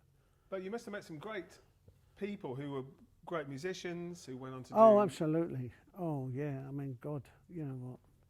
I've worked with some great musicians like John Paul Jones. I mean, tremendous musician, tremendous. I mean, he's a great bass guitar player. You know, keyboard player. We ended up with Zeppelin. I think it was one of the reasons that he wanted me to join the band. You know, because we were friends when I was with Lulu. We used to travel together because he didn't drive, John. So I used to pick him up most of the time, or Jimmy Page, Jim Sullivan. God, you know, I mean. It was. I remember walking and looking at the brass section. You got all the Ted Heath lot there, and sort of go, "Oh Christ, you know, I've got to work with this lot." You know, it was frightening. You know, I mean, and also, I mean, I've worked with sort of television stuff, obviously. You know, which even more. That was even more thing. People like Benny Hill, I did, just like that. And you know, people honestly, it's hard to explain to people how sort of like how sort of tense things were. You know, and I mean, you're doing a live television show. I mean, I did Top of the Pops for 12 years, and that was a labour of love. That was, you know, especially like a lot of the English artists. They didn't like the band. They thought the band was rubbish. You know, and I mean, I've seen articles where they've actually slaughtered the band. You know. But I did Stevie Wonder on it. I did Michael Jackson. I played for Stevie Wonder, Gladys Knight. She was. Now that was one of the highlights of my Top of the Pops orchestra highlights. That was definitely, without a doubt. But they were nice people, you know. I mean, and I found, unfortunately, I hate to say it, but the Americans were more thankful than the British artist. You know. You get people like we used to call her the poison dwarf, but I won't say who it is. Every time we did a thing, you see, the problem was they come in to do Top of the Pops, and they had to work with the band, and they expected that the sound just like the record. When, you know, they probably spent a week in the studio doing a record. We had an hour, 2 hours, if we're lucky, to rehearse maybe 5, 6 different acts. I remember when I did the Waterloo with ABBA. You know, we're rehearsing, and well, we started rehearsing. The producer came, what's going on? This is a picture show. If they want to hear the music, they'll buy the record. Get on with it. And that was the sort of attitude that we had to put up with, as musicians. And then Philistines. yeah, Philistines. yeah. Well, but yourself, it's you sort of you get a billing. It's the tea lady, the driver, and then possibly, if you're lucky, the musicians. And also, of course, we were hidden behind a big curtain as well, so nobody could see us. Well, that's the thing. Top of the Pops Orchestra, from what I can remember, you have to be about every different style. Yeah, I've actually, I did a tour with, blimey, what are they called now? Kids from Fame? Oh no, that Kids from Fame, yeah, that was different. Yeah, I enjoyed that. That was good. But even that, you see, I mean, the American attitude, we were at Albert Hall. Now, see, another thing, we did the Albert Hall. I'm coming off the stage, and Hank Marvin says to me, "Oh, what are you doing here?" I said, "Just been playing. I've been there, playing drums." Oh, I thought it was an American band. Like disappointed it was an English band, this sort of attitude, But that's very English. It's like, you make it somehow. You make Oh, some money, yeah. You get a nice car. Within a week, somebody's gone down the side of it. Yeah, with that's a right, with a yeah. coin. Got to bring you down, Build them up and knock them down. knock them down, yeah. No, this was when I did, what was I talking about now? But Top of the Pops Orchestra, yeah. I mean, we got absolutely slaughtered on something. Yeah, I mean, I got very friendly with Al Johnson, yeah. Al Jackson. Al Jackson, sorry, yeah. He borrowed my snare drum actually to do a tour over here with Gladys Knight because he loved the sound of it. And he came up and said, he couldn't play, obviously, because of the musician's union rules. And he came up and says, "Yeah, great, man, nice, You get this lot of the, especially the Poison Dwarf. What are you doing? What's this band? I'm not doing this show anymore. The band's awful." And so getting back to ABBA, and this guy was saying, "What are you doing? We're rehearsing. This is a picture show. And they want to hear the record. They go and buy the record. Get on with it. We haven't got time." And that's the pressure we were under as a band, But in between that as well, Clem, you would put in your stamp over everybody's singles. And Yeah, I albums. mean, that was the stupid part about it. I played on half the records they came in to do, and they still weren't happy, But it was. I mean, I know a lot of the guys eventually in the band decided to pack it in because they couldn't, the stick that we were getting as a band. I mean, there was an article. I think it's on YouTube about somebody written about the worst band in the world. They called it, And it was, I did the Four Seasons. I did a tour with the Four Seasons, and the guitar player. I was doing Top of the Pops at the time. The guitar player came in to do Top of the Pops, and the next night we were out on tour. He said to me, "I couldn't believe you yesterday." I said, "What do you mean?" He said, "You played 5 different styles of music." I said, "Yeah, that's what we do." He said, "No, it wouldn't happen in America." He said, "If it's a country thing, you get a country specialist, it's a big band specialist, and whatever the music wanted, they get the specialist to do that." But that's what we did. That was the job, So I'm saying musical navvies. Wow. Navvies, yeah, but in the sense that, the same way that we still got the roads that the Romans built. Yeah, that's true. Yeah. Do you know what I mean? Yeah, absolutely. So it's a solid foundation, and it comes from rock and roll as far as I'm concerned, and most people are concerned. So that's not as. I mean, I remember when I did some stuff up in Abbey Road Studio 2 EMI. Sorry, EMI Studios. Yeah. And I remember there was a band called Camel that came through. I heard that, yeah. And they came through, and what the producer wanted some separate fills on the toms that I'd still got. So I double tracked them. Double tracking, yeah, gotcha. They were really snotty about it. Yeah. Oh, didn't you do that live? Didn't you? And they were I know. Yeah. Public's gone away. Yeah. Basically. But the thing is what you got people who are doing records and doing overdubs of this, overdubbing that, overdubbing something else, and they expect that to in the studio when you've got a live band. It's impossible. But what about? I mean, also there was you got get Clem in. It's like get Red Adair in basically. Yeah. With something like the Bay City Rollers. Oh yeah, well yeah, exactly. So I played on their records, so. But I mean, there's Scottish band, hey? And yeah, I mean, there was another group that I did, which was called Kenny, who did the bump. There wasn't even a band. We recorded the bump, and about a month later it started to get in the charts, and they formed a band called Kenny. Now I did Top of the Pops, and they were on Top of the Pops, and then, funnily enough, they were taking the mickey out of the band, and really, and I did get a bit umpty, and I went out and I told them exactly what I thought. I said, you may take the mickey, but I played on your record. I said, so don't start having to go at the band, you know. But that's the sort of, you know. And who else did you do? You did T-Rex stuff? T-Rex I did, yeah. Yeah, I didn't even know at the time what it was, but I did it, yeah. Yeah, it's good. That was Simon Napier Bell that produced them. But he did a lot, actually, Simon. But yeah, I mean, a lot of the stuff. I mean, I did Tom Jones, Green Grass, Lulu's, a load of stuff. Love Affair. Now, there's an example. Love Affair, a group supposedly, and it was us. It was session guys on it, you know. And the only one who was on it was the singer. You know, they're still touring now as Love Affair and still playing as. Well, copying what I was supposed to have done, you know. But even as a small child, I remember that break that you do in the middle of that. God, yeah, I couldn't play it. Never tried, to be honest.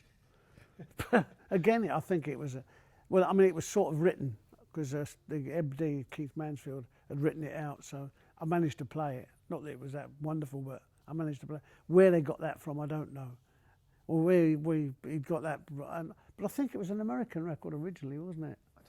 Maybe, yeah, I think it was. Maybe it was. Yeah. Maybe it was original of that. Yeah. You know, so I don't know. I did the Merseys, Sorrow. I did two versions of that. I did one with an orchestra and then one with the band. You know, I mean, it was half the stuff I can't remember myself, to be honest. You just get into lifts almost, or going to restaurants and it's me on the, or somebody tells you that's you. Or yeah, that's right. Yeah.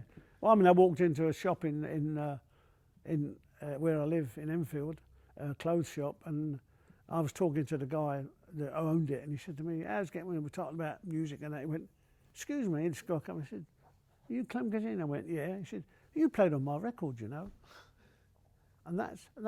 I hadn't got a clue who. I hadn't got still this day who he was, you know. But didn't you say Robert Plant came up to you? Oh yeah, Robert. Oh, because I did Robert Plant's first ever record, which was a group called Listen, which I played on. He came up with. Which was nice of him. I was doing a show somewhere. It was one of these big fairs, you know, there's about 3,000 artists on it. And he came up and said, "Oh, well," I said, and he, in fairness, I said, "I've never heard it since I recorded it." And he sent me a CD and a picture as well, which signed, which was nice. You know. And also, connection. And also, of course, did Something's Got a Hold of My Heart, which was Gene Pitney. Now that's quite a story to that, because we recorded it in here in England as a demo for Roger and Greenway, Roger Cook and Greenway. We did the and I was told this story by Gene Pitney. We did the thing. They sent in the demo. We loved the song, which I thought was a very good song, and they took it to America. They couldn't get the feel that we'd got on the demo. So they asked them, could they use our backing track and which they did, took it to America and put all the strings and the voice on over in the States. We got another £7 for that, which is nice. Well, shaking all over, I got £5.15 shillings for that. So no royalties, Clem? No royalties. What's royalties? But this is what we've talked about before. This is what I think is that the chords stay the same in popular music. In the history of popular music, the notes are always the same. The chords stay the same, but it's the beat that changes. Yes, that's very true. Yeah. And sometimes the chords stay the same, and sometimes in the wrong order, which often happens as well. I mean, no, that's true actually, and that's a very good point. But that's music, isn't it? You know, whether it's progression, I don't know. You know. Does that go on? Sorry. I think it was. I mean, I think for me, what not killed it, but I mean, I think didn't didn't help was when it started going into the machine stuff. You know, people would put, somebody once put bedroom cretins, they used to call them, you know, that it, I mean, it puts a lot of, obviously, and at the end of the day, music is a thing that you play together, isn't it? You know, you feed off each other playing as a band, you know. And I mean, I did a whole album for where was it now? And all I played with was a click track and a voice, and I had to play drums to that. And then they brought the bass in, and they brought the guitars in, and then they brought the piano in, and then they brought the brass in. And that's not making music. That's making a product for me. And you know, because you feed off each other, as you know, when you're a musician, you're feeding off each other, and that's what I think was lost. I mean, I speak to engineers now, like the younger, and they're all going back to vinyl because it's got a better atmosphere on it. You know, disc.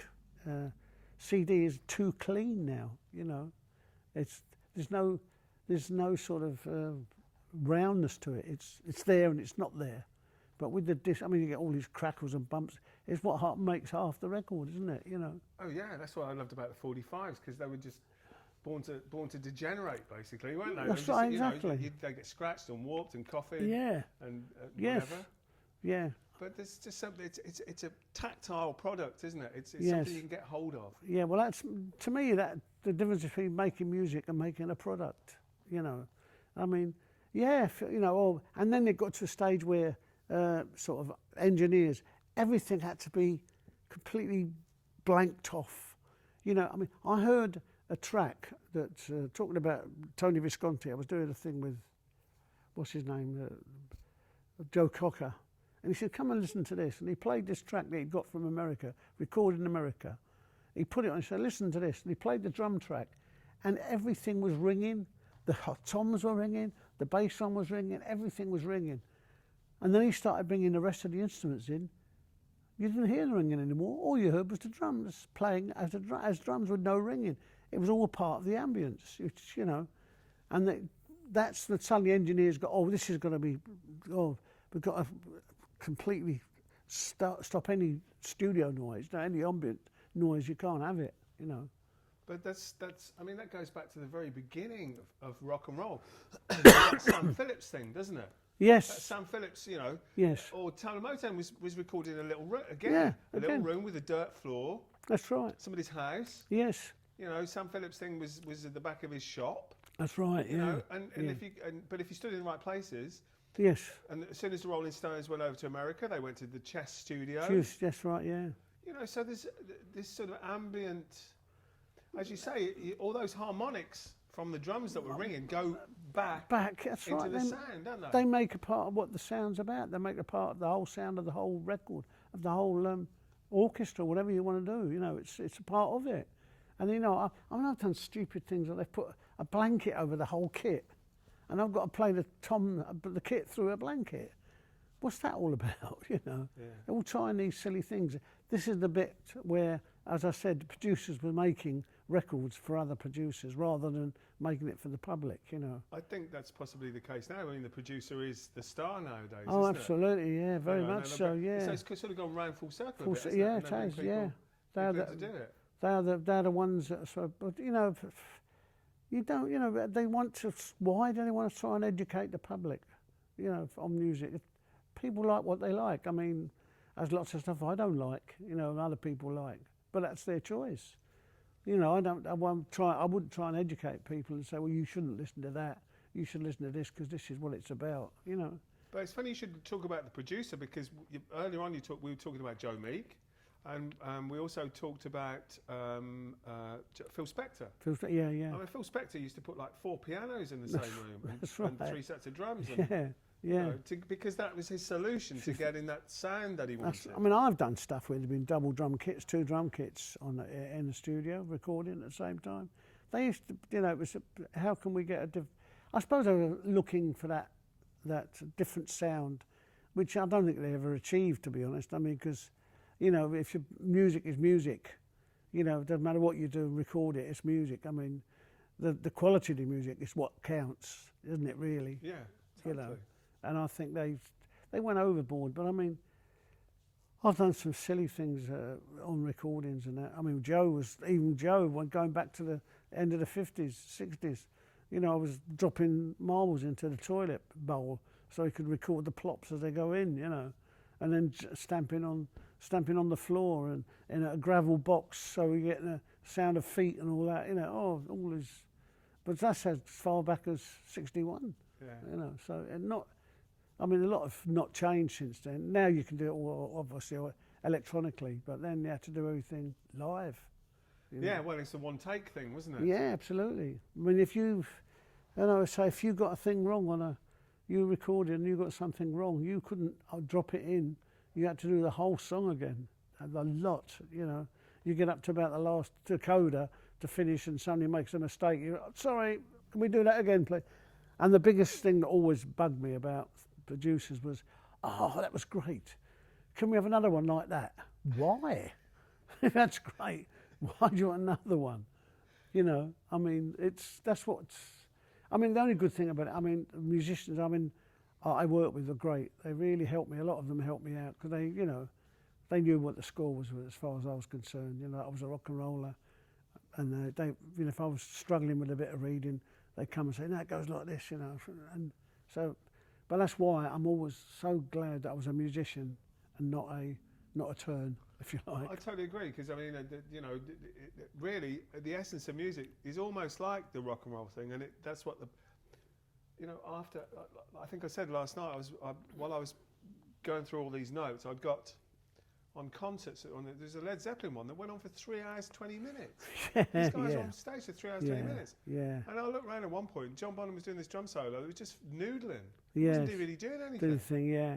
You know, this is after saying that, he played exceptionally well. Yes. In fact, him and John Paul Jones were the guys that were doing it. Yeah, yeah. Really. Yes. But at the same time, you know, you can see why all my lot just thought, well, we don't want to do this. Know, go that's back right. to the 3-minute single. Yeah. You go back to the 3-minute single and contain all the essence in that and do it in a little room. Yes. And you know, make it basic again all over again. I mean, I do wonder sometimes when you get these big production albums or whatever it is, some of them, what people actually see in them.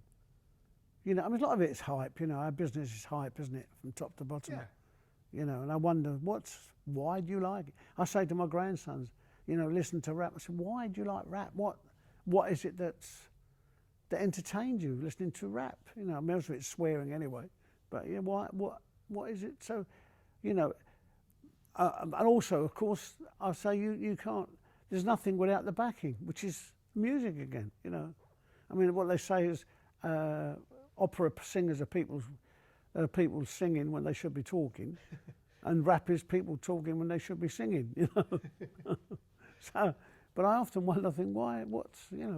But yeah, I can see rap for what it is, because it's again, it's that revolt against what came before it. Before it, yeah, I understand. Because that's what you have. You know, that's what you should have. It makes a healthy. Well, that's supposedly, yeah, and I suppose because it's an easier machine music to make, isn't it? You know, very few people are going to sit down on the drum kit and guitars and play rap. But and play the backing lot of rap track comes back to the beats. Yes, it does come back to the beats. Well, of course it is. And that's what they're listening to, basically. You know. Yeah. So and if you know that most of the disco stuff is to your heartbeat, that's why it was done at 60 beats BPM. Yeah. Because it's the heartbeat thing. It's you know, probably one of the most that and country music are probably the most boring things to play God the drums almighty, to. Though, yeah. aren't they? Oh yeah, some of it, yeah. But I mean, some of the country I didn't mind actually. You know, the what I call the country rock. Yeah. It was like completely different. The thing I couldn't stand is the guitar sitting on a horse singing. You know. That's the thing about country music. You play records backwards. They get their wife back, the house back, the kids back. I did an album with Sidney Devine, and I mean, he's so big in Scotland. The Divine Divine Sydney it was called. I did a whole TV series in Scotland with him. That was done in Edinburgh at the Gate, and I still to this day. But he knew it himself.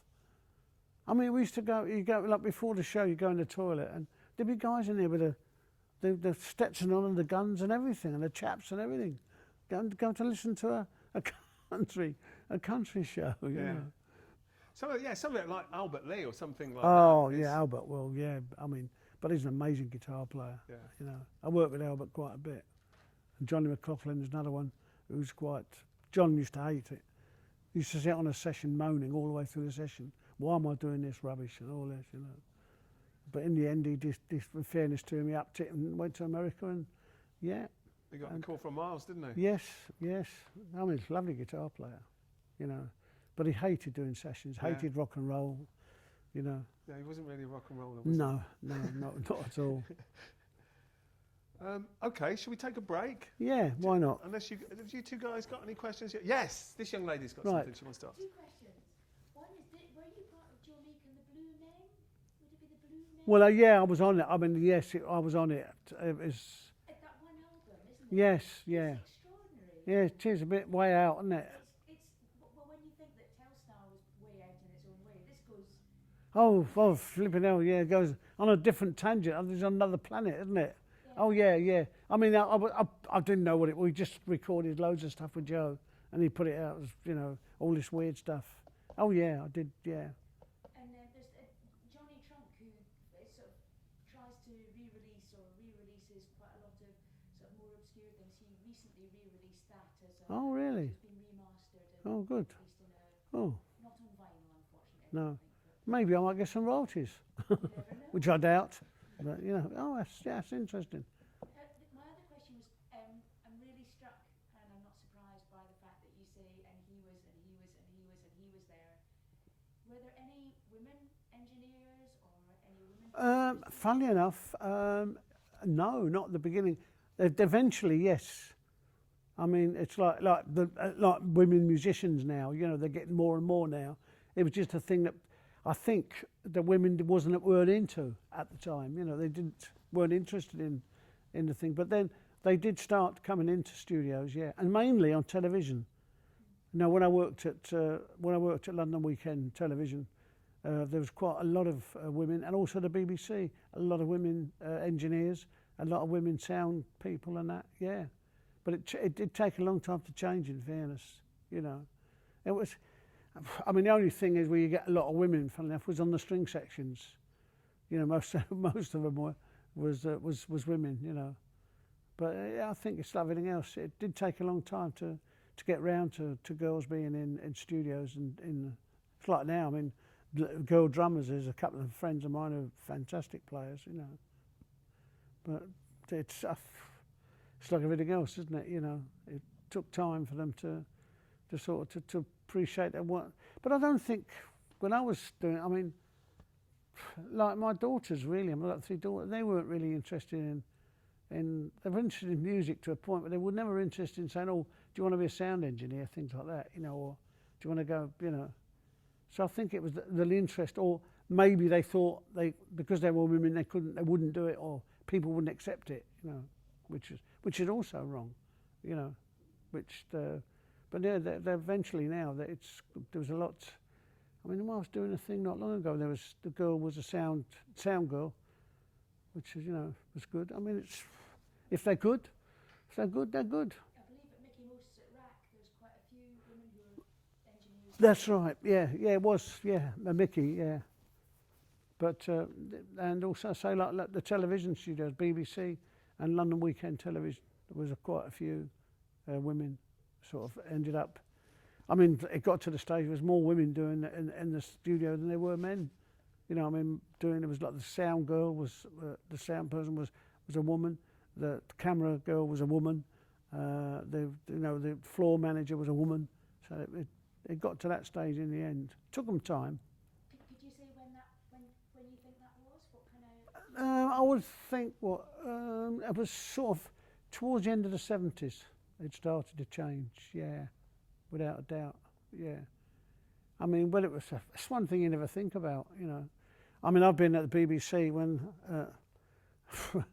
the guy I set my kit up, and the guy said, "Oh," to the guy in the studio, Fred, whatever his name, "Can you put the Santa Tata mic on the bass drum?" whatever it was, and he went, he's got his mic in there, he's looking at me saying, I said, what's the matter? He said, which is the bass drum? Seriously. Now, I thought, this is a music show. And I said, well, don't, he said, oh no, he said, I usually do talk shows and things like that. He hadn't got a clue. You know, this guy was only a young guy as well. And I thought, well, it's a little bit obvious, you know, have a look. which do you think is the bass drum, you know? Actually, I've almost come to the end of the question. So if we could just finish off with this, actually, because Yeah, if fine. we're talking about micing up in studios and things like that, how did you find the whole thing in studios with sound and things like that? Well, when it was started, it was Shaking All Over was my first. I had one mic over the top and a bass drum mic. And that was it. That's all it was. You know, one overhead and a bass drum. And that was your lot. And then it got... Then it started progressing, then it started one on each tom-tom, one... then I used to take the heads off the bottom of the things because they wanted that sound. And they'd put their mics inside the head, the tom-toms and in the bass drum and all that. And then it went back again, it started going back to... Because I believe I was the first guy in sessions to take the front head off and put a blanket in to get that dead bass drum sound. From what I believe, but true or not, I don't know. Oh, no, that's also changed the miking. You know, I mean, you couldn't get near the kit sometimes. There's so many mics. But the thing is, you know, as a drummer or whatever, not being a sound guy, I couldn't understand why. Why did you need all that? You know, ambient sound gives you most of the sound you've got. I know that I was saying about this track I heard that. Visconti Parade, you know, and it all blends in at the end. That's why the easiest things to record, they reckon, are orchestras, because they get their own internal balance. You don't need somebody going doing this, you know. I mean, I did a bit of producing a long time ago, and I ended up, I find at one stage I got every fader is flat out. And I, what am I doing? You know, I need a bit of this. I want a bit more of that. Oh, I need it. And suddenly they're all up there instead of some, and I think that's what happens, you know. I think you lose sight of what's going on, you know. Yeah, I mean, it's what goes in first is what counts. It's what they record from the floor. That's what I think. And in terms of drums, what was your first set of drums? I know you described the sort of military. It's probably about that thick, about that deep, the bass drum, and about this high, and. But then you moved on to what, a Premier kit? Premier kit, yeah, everybody, a Premier kit. And then I went to a Ludwig. And then from then on, I was given kits. You know, when you could afford to buy one, they gave you one. You know, when I couldn't afford it, I had to go and buy it, you know.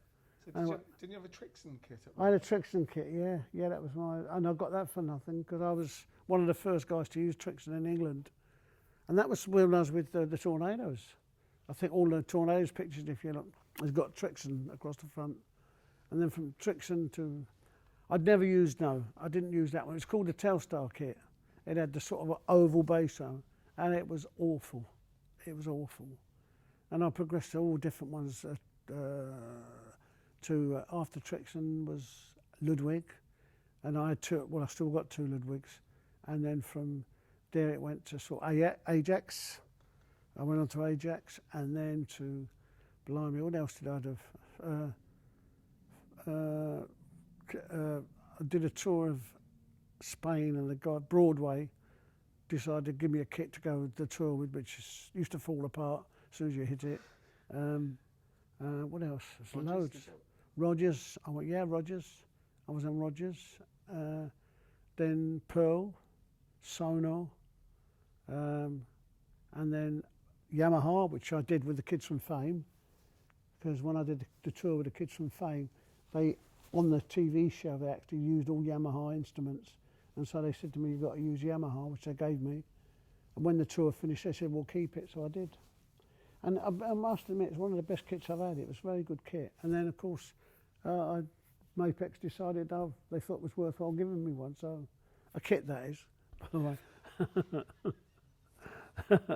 And so I've ended up with Mapex, which I do like. I think they're a very good kit. Yeah. Well, the ones I saw yesterday were just fabulous. Yeah. Really, Oh really, yeah. really nice. They've done the American company, aren't they? Yeah. Yeah. Very. And, they The are- hardware is superb.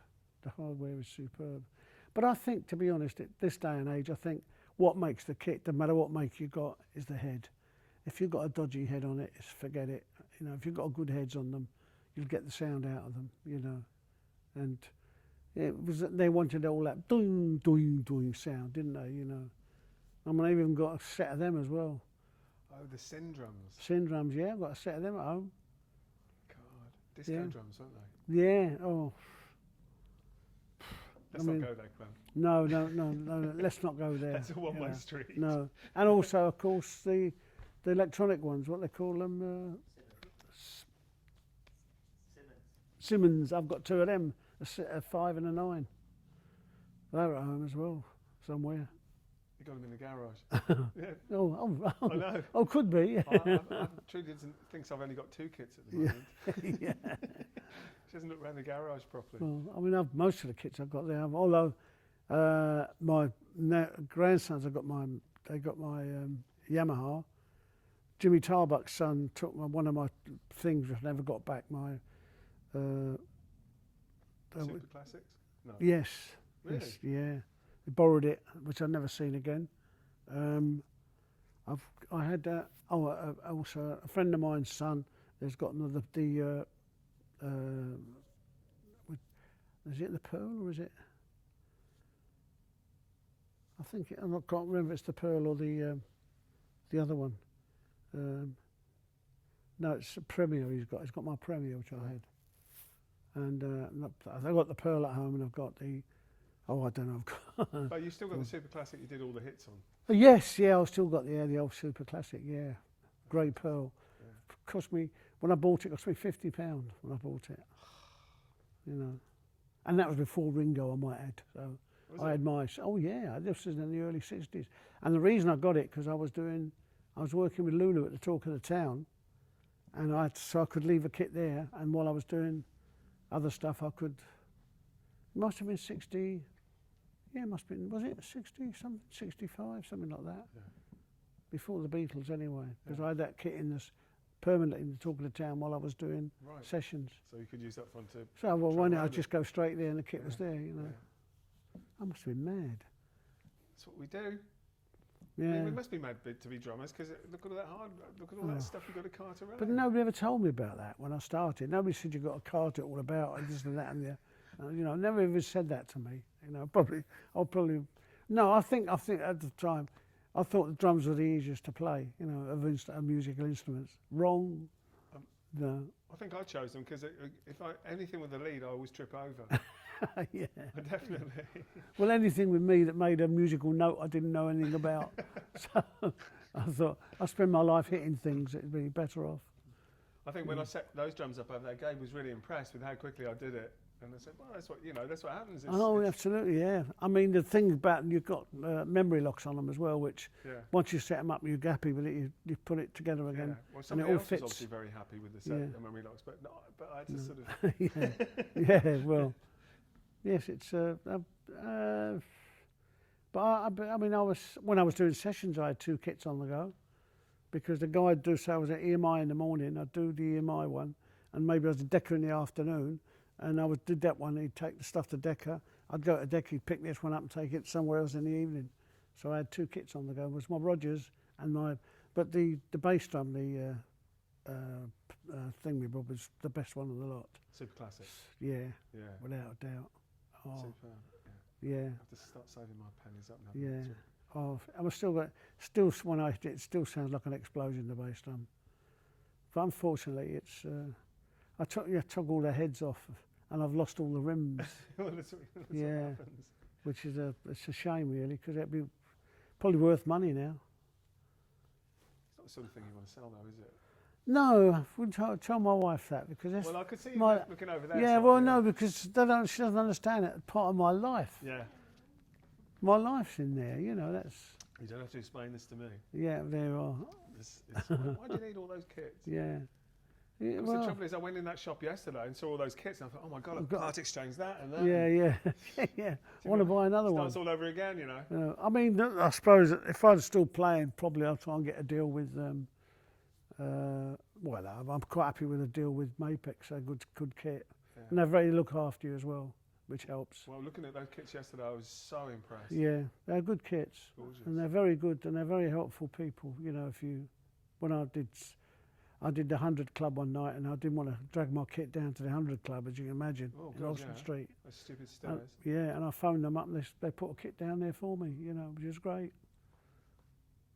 Jono, do you want to ask any questions?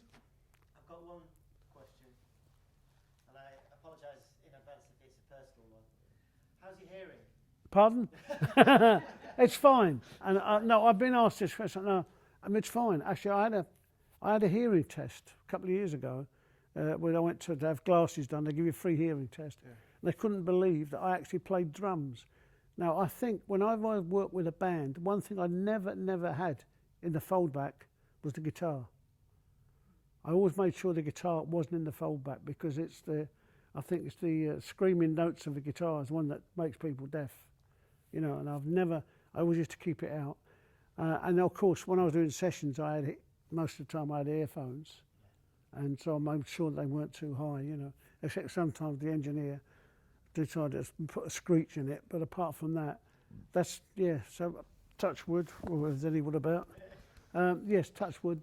That's I never had made sure that I never had the guitar in the foldback, because I think it's the range of the guitar which does your ears in, you know. So it's the guitarist's fault. Yeah, absolutely, it always is. Yeah, I mean, it's what the old thing. How do you keep a guitarist quiet, isn't it? Put a part in front of him. No, what was a guitar? The definition of a guitar player: electrician with a slight knowledge of music.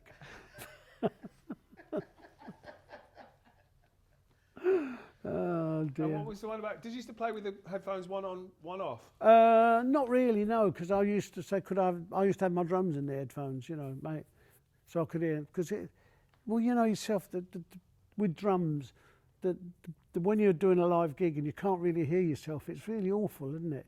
It's the worst thing in the world, you know, because everything sounds rotten. Everything.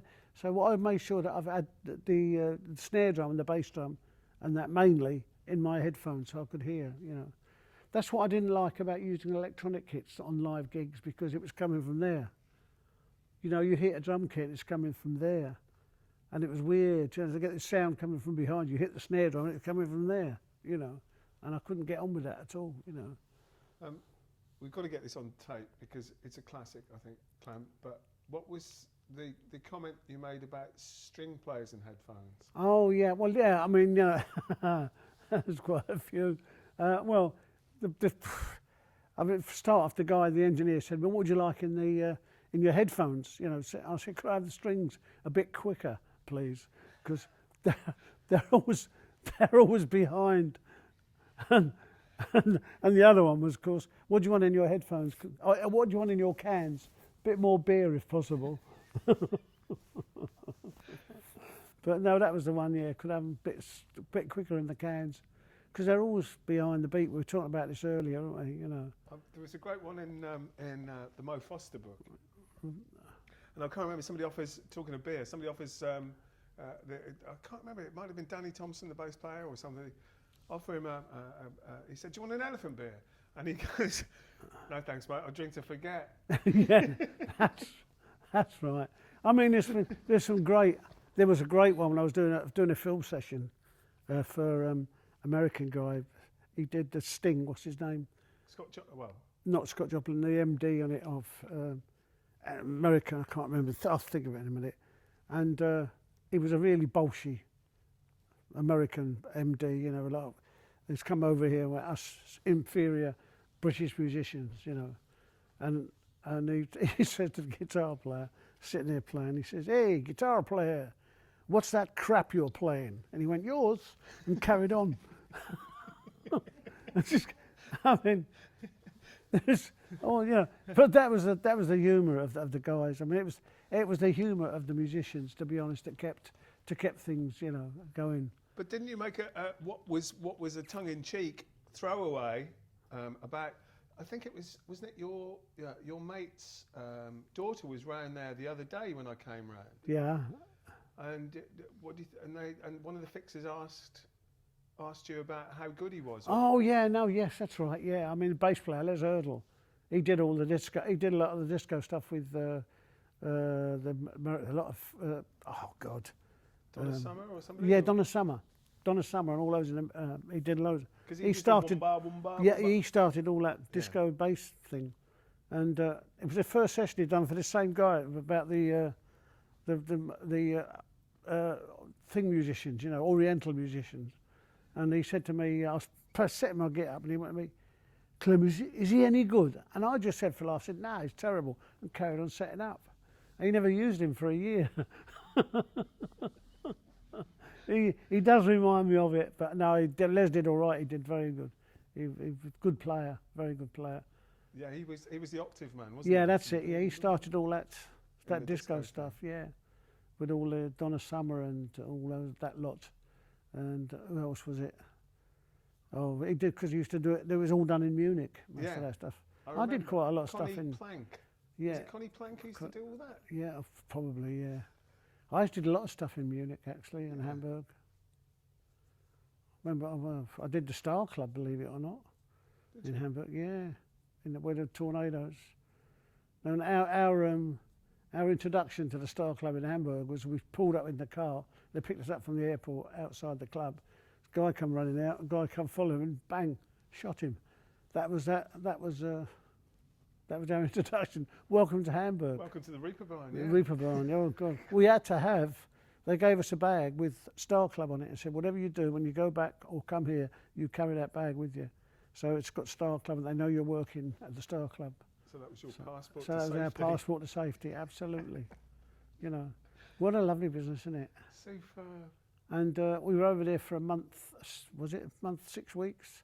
I never saw daylight for 6 weeks, because we used to work from 7 o'clock at night and finish at 2, 3 o'clock in the morning. It was dark. Go to bed. When we got up in the afternoon, it was dark. So I come out. I had the best nightclub tan you've ever seen. I was absolutely white. That's when you hold your hand up to the sun and you can see the sun through your hand, isn't it? Yeah. And also, I mean, when we finished, thank God, we finished our stint, and we had to get up in the morning to go to the airport. I came out of the hotel and I couldn't see because it was so bright. Wasn't used to the daylight, and that was the wonders of showbiz, you know. Or somebody says there's no business like showbiz, and you've got no business in showbiz, and this is nothing like showbiz. Fabulous. How are we doing? All right, Clem, that was fantastic. You sure? Superb. Superb. You don't want to go into the Kids from Fame era, do you? Want to do it all again? I've been in that situation before. I've been there before. You want to do it all again?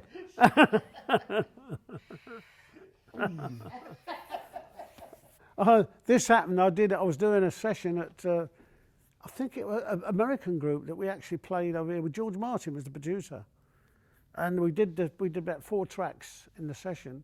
And I was going back the next day. We had to do them all again because the guy, the tape jockey, had actually put the wrong thing on, and he'd scrubbed everything out. 4 tracks. George Martin went potty, so we had to do the whole lot again. I bet he never worked again. No. Yeah. I mean, I think he was out of his head anyway. The tape jockey. He didn't look too, you know, too compass mentis with it. Well, it's the Jimi Hendrix story, isn't it? When he made his first album, he had an acetate of it that he was going to take to a club to play, and left it in the back of a taxi. Yeah. Well, that happened with Bonnie and Clyde. Did it? Well, what happened? We did Bonnie and Clyde with Georgie. I didn't do the original track because I couldn't do it. And what happened? Mike Smith, the producer, have taken it down to get it cut, you know, do the master, and he put it in the back of his car, and there was a dodgy petrol pump in his car, and he put electronic bleep right across the whole of the rhythm section track. So we had to go in at midnight the next night, and we put the rhythm section back onto the thing. They kept the brass and the voice and all that, and we put the rhythm section back on. It was just right, fun enough, happened. It was right across the 4 tracks of the rhythm section, and Georgie Fame didn't even know that. Doesn't even know that. You know, but it's full of tricks. Do you want to talk about Kids from Fame, because that was quite a big thing? Yeah, it was. If you want to, yeah. So how did that come about? Because obviously, Kids from Fame was a big show, big. I can't remember. Was it a film first or television thing? Television series. Yeah. It was, wasn't it? Yeah. It was very popular. And then Alan Parker made the film, I think, didn't he? That's right. Yeah. So you took part in the touring thing. How did that come about? I just got asked, did I want to do a tour with the thing, you know. Said, depending, you know, like, the size of the invoice will be reflected in the aggravation, and I've got to do it. I wasn't going to do it at first, but I got talked into it, you know. I mean, I must admit I was a bit wary because, you know, I'd seen it on television. I thought, I don't know about that, you know. It's going to be a bit of a hefty thing, which it was, because the last number we played every night on the show was Sing, Sing, Sing, so which didn't help after 2 shows of 2.5 hours each. It was which is the Gene Krupa drum solo. That's right, yeah. Mine wasn't quite like Gene Krupa's though, I must admit. Oh, sorry, yeah. Mine wasn't quite like, yes, it wasn't quite like Gene Krupa's, but it did. It was all right, because they should do a dance routine to it. So obviously your reading skills helped with that. Oh yeah, absolutely, yeah. Then I was reading quite a lot in those days, you know. I mean, I had to learn to read, because otherwise it was, I can't get out. I mean, most of the time I was lucky when I started doing sessions. The guys are going, look, here's the song sheet, just follow the song and play what you know, because they couldn't really write to play, you know. And then they started writing what I was playing, and then it became complicated for me, you know. I said, what's that? I remember, funny enough, doing a thing with Jim Sullivan. I did a demo, and I was doing a session. Jim Sullivan was the MD on it. It was the producer and that. And he said to me, give me this part. And I looked at him, Jim, I said, I can't read that. I said, I can't play it. Never about read it. And he went, well, come and listen to the demo. Went and listened to the demo. I was on the demo. So what I played, he'd written down, I couldn't read. So, you know. But then I decided I had to learn to read. So who taught you to read? How did you... Andy White, who played with the Beatles. Yeah, he was the one that I used to go for him for lessons. He was very good. And in fairness to Andy, because I was taking a lot of work off him, because he was the guy was doing most of the stuff at the time. And of course I came along and did rock and roller, and I was taking work off him, you know. But he was great. It's that classic situation where you train somebody up to do your job, and then they take your job. They take your job, yeah. But how did you find reading after? Did you find it? Was it once you understood the logic of it? Yeah. See, I'm saying this because I've decided after going into that music shop yesterday. Right, this is what I'm going to come and learn to read. Right. I mean, I'm not a great reader by any stretch of imagination. I'm not, you know, I can read enough and I can work things out enough, because most of the stuff you play is standard stuff anyway, especially in the pop field. You know, it was all the same sort of rhythms and things like that.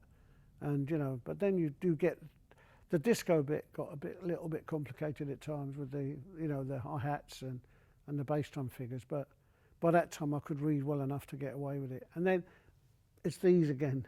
I was just to listen to what's going on and, oh, that's it. Oh, I see, and do it, you know. Yeah, because lots of 16ths on 32s and in disco, isn't there? Yeah. But I mean, that's why I was a bit wary about doing the Kids from Fame, you know, because I must say, I really enjoyed it. In actual fact, you can see it on YouTube. It's on YouTube, Kids from Fame, 19, whatever it was, Frozen to Death.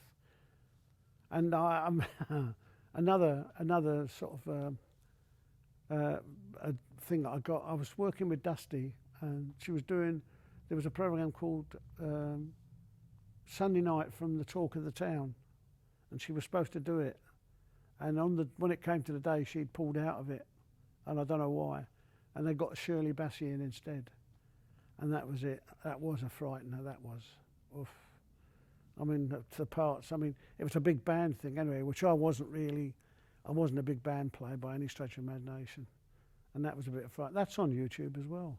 Yeah, well, I've seen you playing with big bands on YouTube, and I thought you were really good. Yeah, well, yeah, but I didn't know at the time. You know, I mean, I was frightened because I was always frightened of doing big band stuff because I was a rock and roller. I wasn't a big band player, you know. But all those big band players wanted to learn how to play rock Play and roll. rock and roll, that's right. Yes, that was sort of reciprocal, I suppose. Yeah. Yeah. But no, it was. But with the Kitchen Fame, I really enjoyed it. It was great. I said about it with Hank, saying, "Oh, I thought an American band. Oh, cheers," you know. Well, I don't know if it okay. was maybe it was a backhanded compliment. I don't know, you know. Well, don't forget that the expression for being hungry nowadays is "I'm Hank Marvin." Yeah, that's right. So you yeah. know Yeah. that's his legacy. So I won't worry too much about But it. believe me, he always was because my wife used to feed him with bread and butter with sugar on. That was his thing. Bread Excellent. and butter with sugar. Excellent. Yeah. So that's why he's a complete diabetic nowadays. Yeah, probably. Yeah. Yeah. So Yeah. they were poor then. Yeah. What were your favourites? You know, thinking back, what were your favourite records that you can think of that you enjoyed doing? You must have done a lot. I think Hurdy Gurdy Man was one that I did like, with Donovan, and it took me a year to prove that I was on it, and it wasn't John Bonham, because on the internet it said it was John Bonham and Paul Jones and Jimmy Page, and it wasn't, because it was about John. Fortunately, Paul Jones sent me a letter stating that it was me on it, and a bloke called Alan Parker, guitar player, was on it, who was part of the Blue Mink, and there was three of us on it. But it took me a year to prove it because this American website had decided it was John Bonham. I don't know why, you know. Because they're lazy in their research. Yeah. But the drums, if I remember rightly, in Hurdy Gurdy Man, are really important. A bit manic. Well, don't you say a bit manic? I mean, I think they lead it as far as I'm concerned. I don't know. I must have been on something that day. I don't know what I was doing. I didn't think you took anything. No, I didn't. But yeah, might have taken a couple of aspirin. It's that bread and sugar. That's what did Yeah, it. bread and sugar. Yeah. No, it was. I don't know why I did what I did. For some reason, I just did it. You know, it was manic. And what else? So you got Hurdy Gurdy Man, which I think is a really good choice. Yeah. Well, Cliffs, I suppose. Devil Woman. And believe it or not, I like a lot of the Womble stuff that I did. I quite enjoyed that. That was because there was some big band stuff on that. The White Tyrant Tales or something. Wombling White Tyrant. You like that one? Yeah. Favourite album. Was it? Super Wombling. Yes. Every word. Oh, right. Oh, great. That's good. Well, I was on that. And no, I enjoyed playing that, actually. Mike was, you know, some good stuff. Well, in Mike Black was fairness. a very talented bloke. Yeah, some good stuff. I always remember that Mike used to come up after the session and say, "Could you do me a favour? Could you could you wait for your money? Because I ain't got the money at the moment. Can I pay you later?" Yeah, all right, Mike, you know, so. But good luck to him, you know. Is that because he was tight or he just didn't have the money? He just didn't have the money at the time, you know, so I suppose, you know.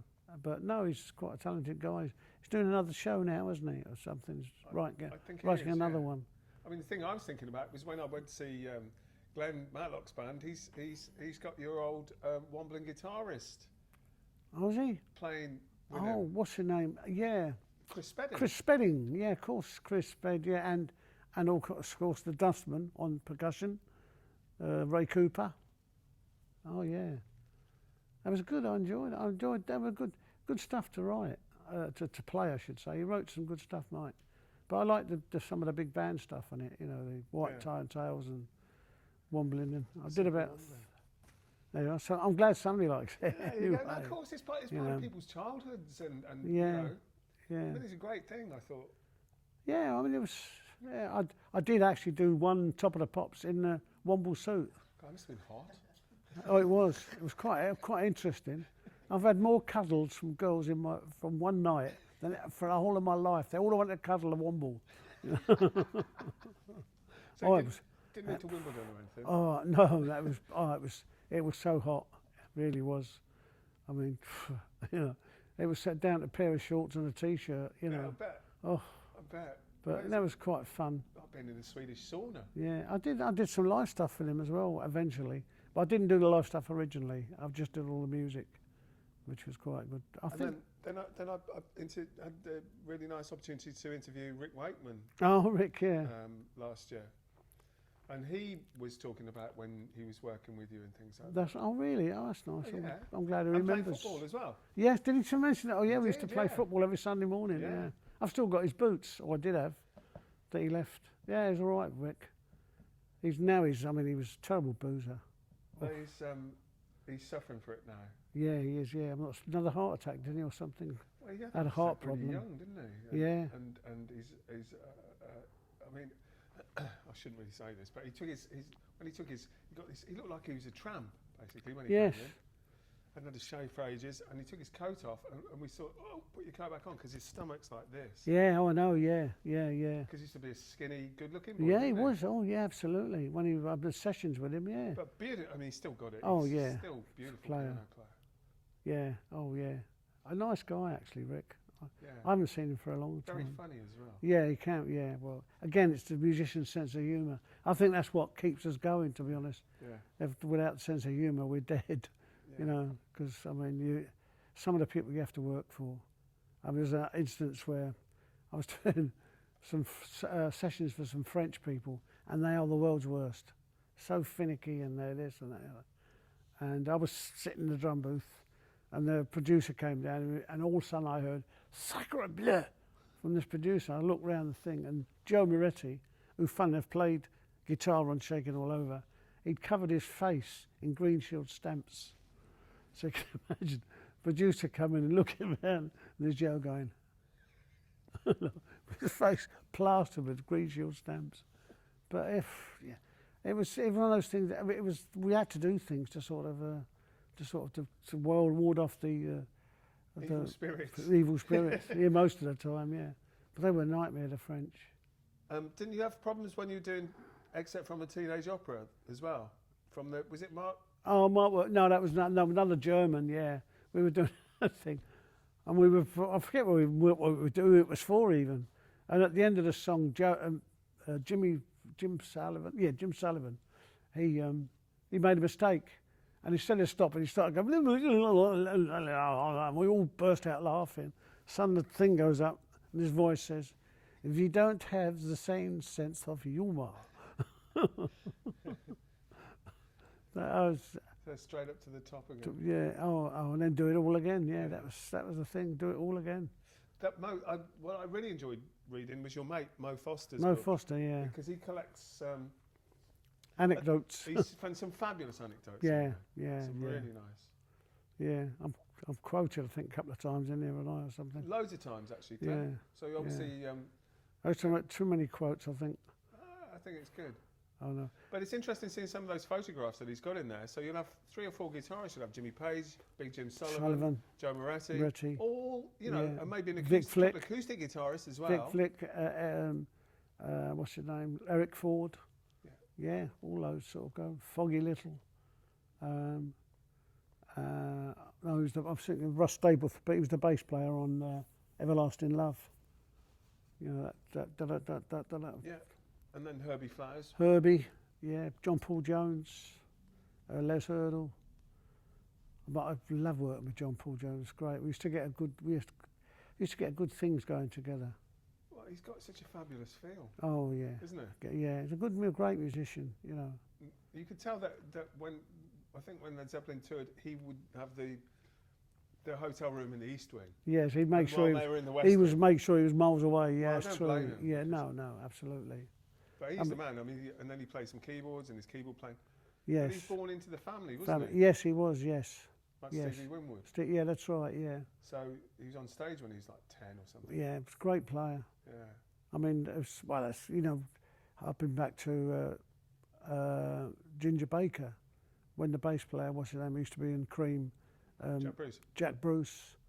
I met Jack funny enough, in Scotland, first time ever, and I said they did those things at the Albert Hall to raise money for Ginger. That's the reason they did it. And I said to Jack, "Where's Ginger living now?" And he went, "Not far enough away." He wasn't enamoured with Ginger. A lot of people are. I don't know who he is actually. Eh? He's got the art of making enemies down to a Yeah. fine art, actually. When I got a Buddy Rich award, you know, at the Palladium, and Ginger was on it, and he was so rude to the people. I mean, they introduced him on stage, ladies and gentlemen, because there's three of us, himself, Ginger, and the one that's got foots, Nick Mason. Nick Mason. We got an award, and they introduced Ginger. They said, ladies and gentlemen, they're one of the finest rock and roll drummers in England and the world and all that. Went out to the mic, I'm not a rock and roll, I'm a jazz man. No, not that was his first words. Not thank you very much, you know. Didn't even thank the for getting the award, you know. No, you've only got to watch that documentary on it. Well, exactly. That's And I knew Ginger in the end of the 50s when I was working down at Two Eyes, and he was working some other club. And then I went to a club called the 5-5 Club in Warren Street, and Ginger was working somewhere. He said, well, are you still working down these clubs playing that rubbish that you play, you know? I said, what are you doing? He said, with Graham Bond. I went, rubbish by any name is still rubbish, you know. Because it was blues, it was good. Because it was rock and roll, it wasn't, you know. This was the attitude. It's funny because, you know, seeing these concerts on TV last night, they just go on automatic after a while. So I was working away, and I've got the computer on, and it's got the internet on, and there was the Police live in Tokyo, which I'd never seen on their reunion thing. Oh, right, yeah. But the thing I liked about them was actually they swung really well. They did swing. Yeah. But was the guitarist Andy Summers. And yeah, it's Because good. he'd been round since Zoot Money. That's right, yeah. Solo and all that sort of stuff. The drummer's good though, because you know his dad was in the CIA, wasn't he? Yeah, well, that's what they call the Police. Police, yeah.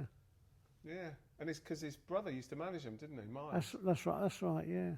But they did swing. I'll give them their due. Yeah, they're good with a good band. I must admit, I thought they were a good band. And people always slag Sting off, but the way he can play the bass and sing is something else. I don't know how people can do that. Well, as a guy I was talking to, the lady I was talking about, a bloke called Andy Grossart, the same thing. He was a guy, Scots guy, could sing, with great voice, and he singing phrase, and he's still playing the right bass notes and playing the right feel. You know, it was incredible, really. Well, it's like the drummer I was talking about, Levon Helm. I don't know how the hell he did it. Well, it's the same as the guy with the Eagles, isn't it? Yeah. You know, sing and play and not miss a beat or anything, you know. He used to crack walnuts with his toe at the same time as well. Well, I remember, what was it, with his wooden leg, what's his name? Oh, Sandy Nelson. Sandy Nelson, yeah, had a wooden leg. Let there be wooden drums. Yeah. I sort of met him when he was recording up at CTS Studios. Sort of just a fleeting meet, you know. Oh, hi, man.